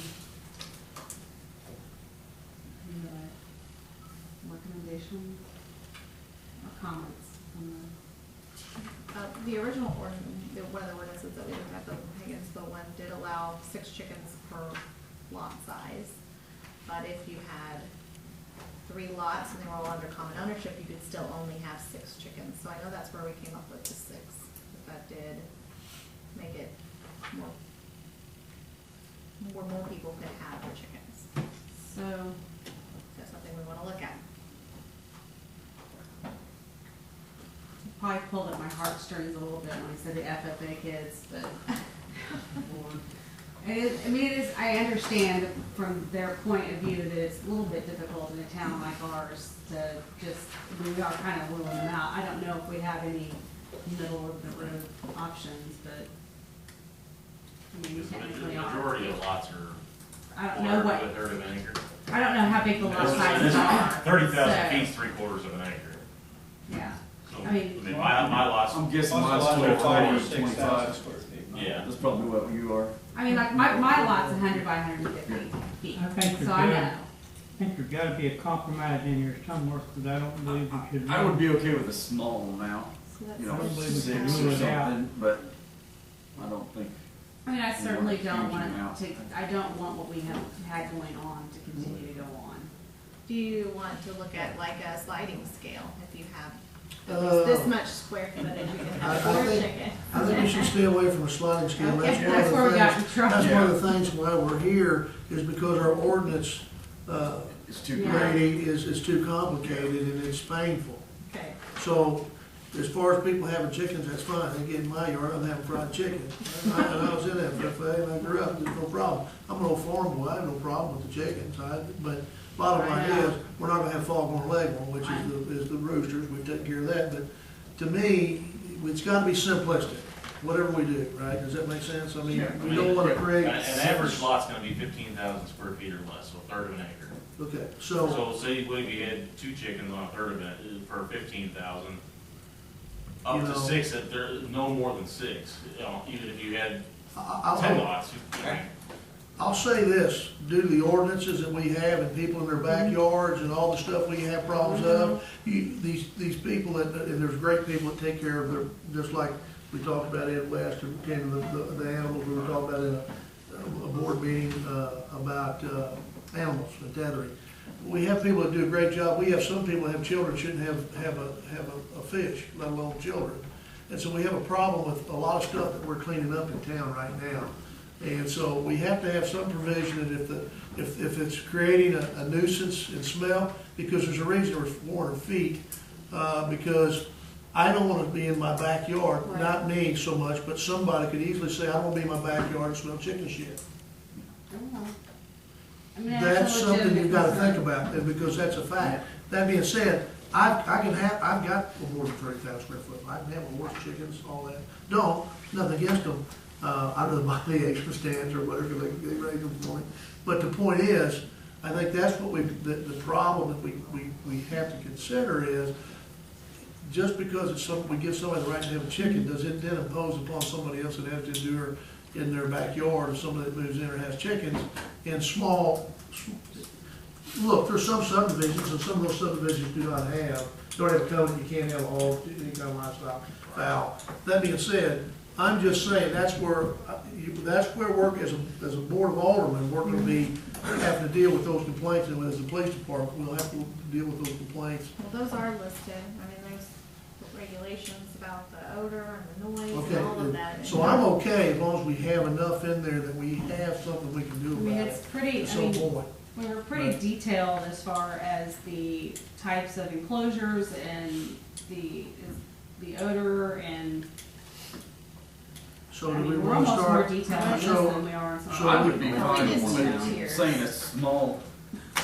per lot, but, you know, just What if we set did- number and be done with it. I mean, we could do 2 tiers where they could have 6 chickens with 15,000 square feet, up to 15,000 square feet, 15,000 and above, you could have 12 chickens. Or 30,000, or if you want to have 30,000, you can have 12 chickens, I don't know, or start a minimum of 15. Well, I would say 15 and 4 and 30 and 8, and then just call it simple, that way if you Yeah. got a third. And we're not talking just chicken, we're talking fowl, right? Fowl, birds and ducks. Well, that's, came from the audience, I'm thinking, do we differentiate between livestock and pets? If we have fowl, parakeets, canaries, things that are stored indoors, those are You can fowl. only have 4 dogs. Yeah. That's right. You can have more chickens and fowl than you can have dogs. So, is there a way that somebody has a chicken they're really attached to, and they have one chicken? Sandy gonna have to measure these lots. No, we can measure them online. Well, the problem that we're gonna have is that You don't wanna leave that for her. Well, the problem is we're gonna have code enforcement and we're gonna be. Well, dealing with that's a why I bunch say just of- keep You're it gonna have a simple. bunch more Set- code enforcement, what you're gonna have. Try not to tier too much, just keep it real simple. Just a set number and Let's that's say it. 2. And Wendy Kincaid's request was 12. It was, and she rotates them out. And we have 15 30,000 square feet. 6 at 15,000 square feet and 12 at 30,000 square feet. And you can't contain 12 chickens at 30,000 square feet. Well, if we've got, it's all written in there on the odor and everything. And it's got all the odor Yeah. and, I mean, I There's think layers though, of if we, The but moment you're if violating, you- you lose your right to Yeah. have chicken. we have to, there is, but if we lower it to 15,000 square feet, then I think you have to go back and look at where you have your minimum Yes. locations from your rear and side property lines, because 15,000 you're not gonna square have feet, that yeah. distance at 15,000 square feet. Yeah. So we'll have to make adjustments for that, but they still have to control the odor, the odor, so. I don't know, I know you don't want a sliding scale, but The bottom line is, I don't- if you've got 75-foot lots next to one another, and you got a 75 by 75 lot that a house is on, there's no way to control the odor of a chicken that's next door to you in the backyard. Not possible. probably. Been on the wind for prevailing wind, but not gonna happen. It's not gonna happen.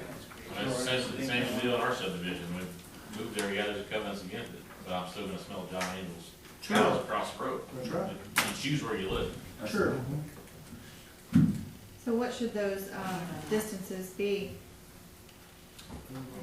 So, That's a tough one. right now we have 400 feet from any residence, from the residence of any other inhabitant. You know, you're not even gonna get close to 400 feet at 15,000 square feet. Nowhere Or a near. football field. Would you have gotten that with, No. you couldn't have So- done that with 30,000 square feet. So what should that be? That was wrong anyway.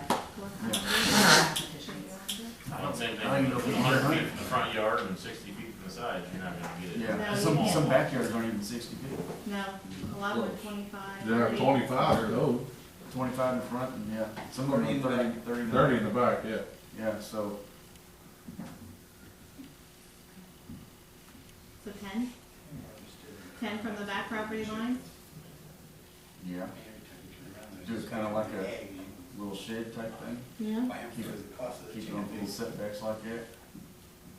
And then from the front property line, so 25, see if you got 100.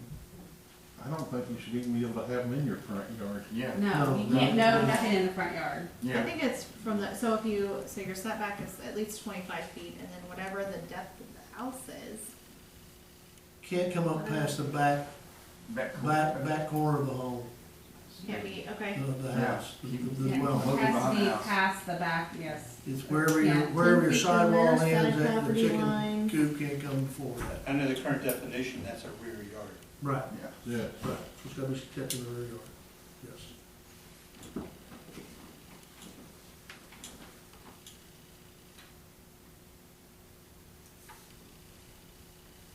Okay.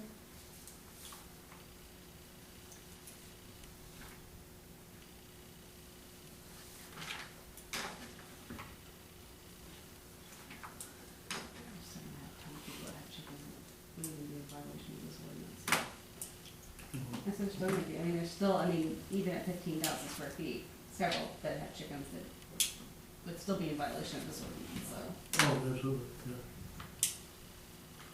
My It's lots go more all the way lenient. through, so my back lot is my neighbor's front yard. My lot goes all the way through, so my backyard is my neighbor's front yard. Well, we might get a complaint there. Now, you have to be careful. Keep an eye on you. Okay.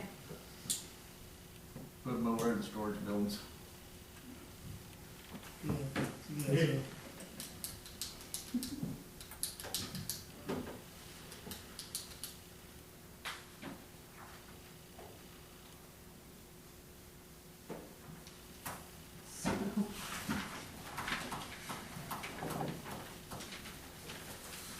All right. Yeah, this makes it easier for her, I mean. What if they live on one side and they got a lot on the other side, where are you gonna put, I mean, you said backyard, that would be in front. You know, if they got a lot on the other side of the street, An empty lot. an empty lot on the other side of the street, and they want to put the chickens or fowl over there, what, I mean, what, that, I'm just saying, that's probably, that could come up. They have to be in an enclosure or a fenced area, so I assume that if they want to, You'd still have to have a set I don't from the know front. so I need a setback from the front. Yeah. No, okay, I mean, you figure if you get 25-foot, a normal house is gonna be anywhere 30 feet 30 deep. feet. Mhm. So So 55 plus 60 the feet. front, plus your front yard, So So at least 60 feet. back. 60 back? you know, at least 60 to 80. Yeah. 60, 75 or something. Not all front yards are 25 feet.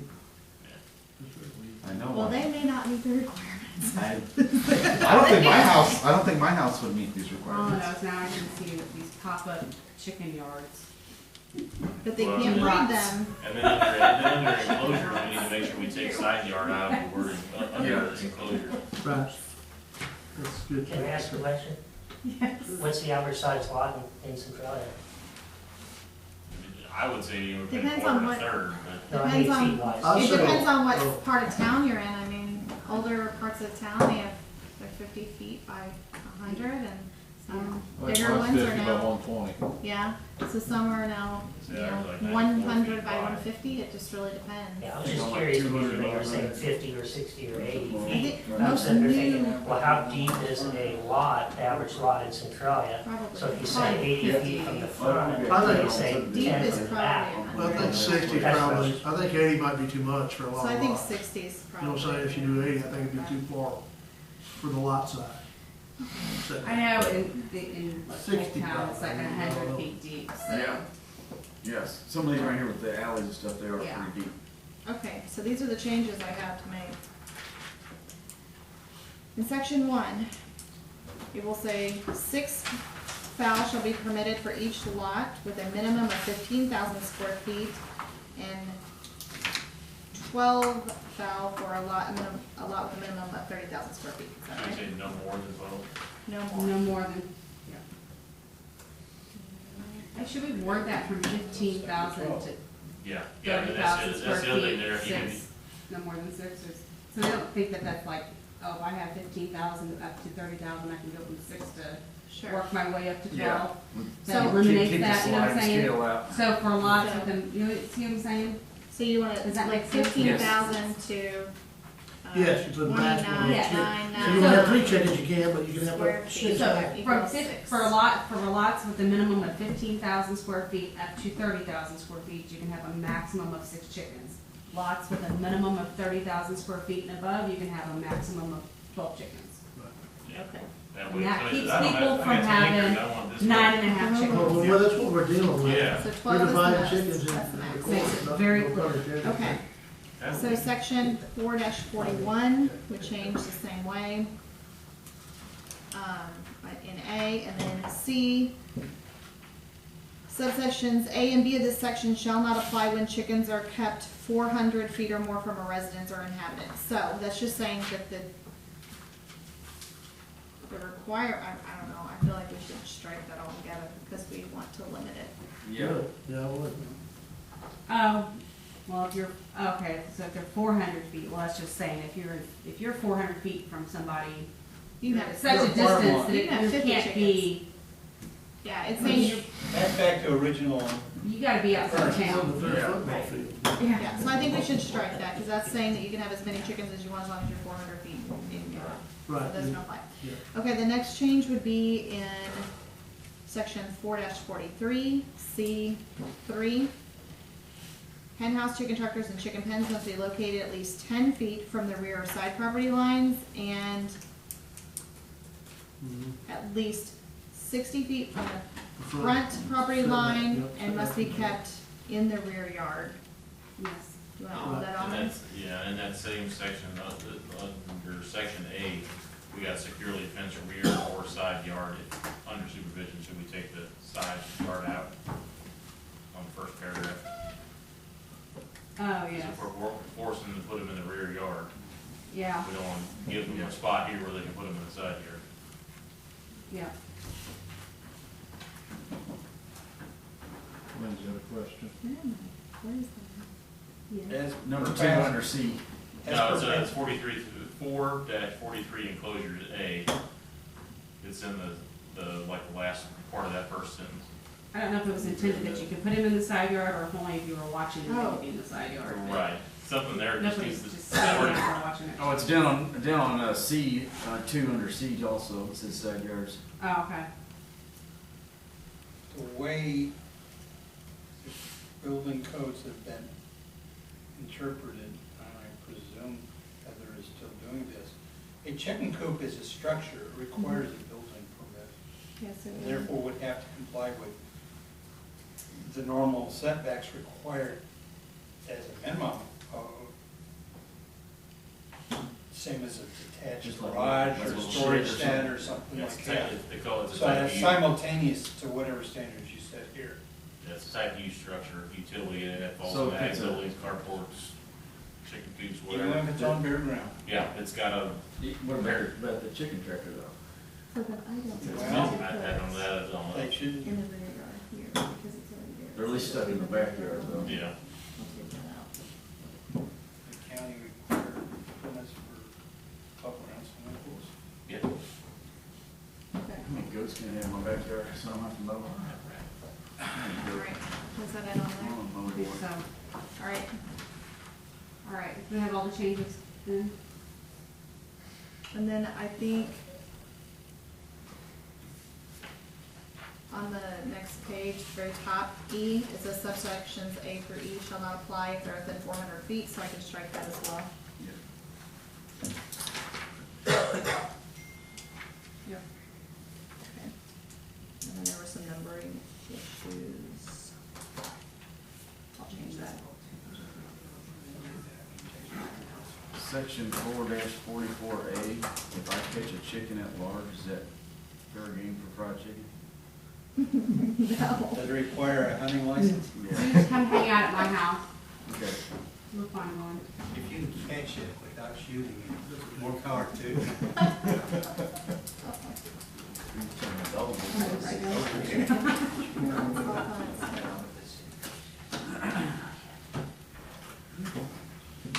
Okay, so we've captured all the changes, so the recommendation is then Yep. to make these changes and submit. You've got a motion. I make a motion that with these changes, we accept and submit the foul That's the policy, whatever. Chicken Second. ordinance, thank you. All those in favor? Aye. Opposed? I,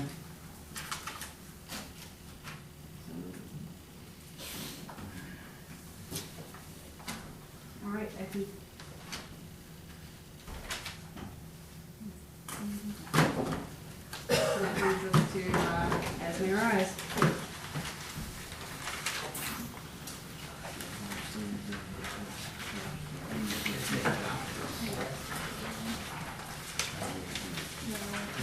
we do have a rezoning request from Okay. Don Norman, Boyd Harris, regarding this Riley's Park subdivision. Their request is to rezone it to R-2-PD. And I'll send that out. Well, we haven't adopted that yet, so that's not an actual zoning code yet. So we gotta wait till it's, I would, yeah, I think we'll have for to wait the- until the Board of Aldermen approve it. So they approved the, yeah. So they gotta approve it, and it's got this the 30-day deal, Yeah. and then go through the whole process again, so there's no fast moving like they requested. No. 30 days? Or 15 days, I'm sorry. I mean, we could probably go ahead and submit, public hearing notice and set a public hearing date for it. They submitted the request dated September 23rd, and so we have 30 days from that date to get a hearing set. So it'd be Mayor, do you October. reckon that the council will take action the first time out on this? The zero lot line. Then I would suggest there's no reason not to fast track it. Okay, so I'll go ahead and get a public hearing date set. So 30 within 30 days would be October 23rd. We're talking about the one that we've been dealing with, not Darren's. Right. Okay. I will not be here, but I can still set When up is for it? you all. what is it? October 23rd would be the 30 days. So you need to have it the 22nd or 23rd. But I will be out of the country. You know, No, right. yeah, Thank postpone it. you. It's still, I had. it's been a long time. So do either of those dates work for you guys? October 22nd or October 23rd? Yeah. 23rd works for me. What Wednesday. does the 23rd fall on? Wednesday. Wednesday will matter. I'll have a football game. 23rd? October 23rd? Yeah. Sure, Yeah. sounds good. October 23rd. Okay. Yeah. Pretty sure I'll have an inventory on the 24th. Got it. Don't worry, all right, I'll run it. Okay. I'll make a motion to adjourn. Yeah. Are we? Okay, who was the second? Everybody. Just pick one now. Yeah. Can we Everybody. adjourn? Aye. Aye. Yes. Okay. And if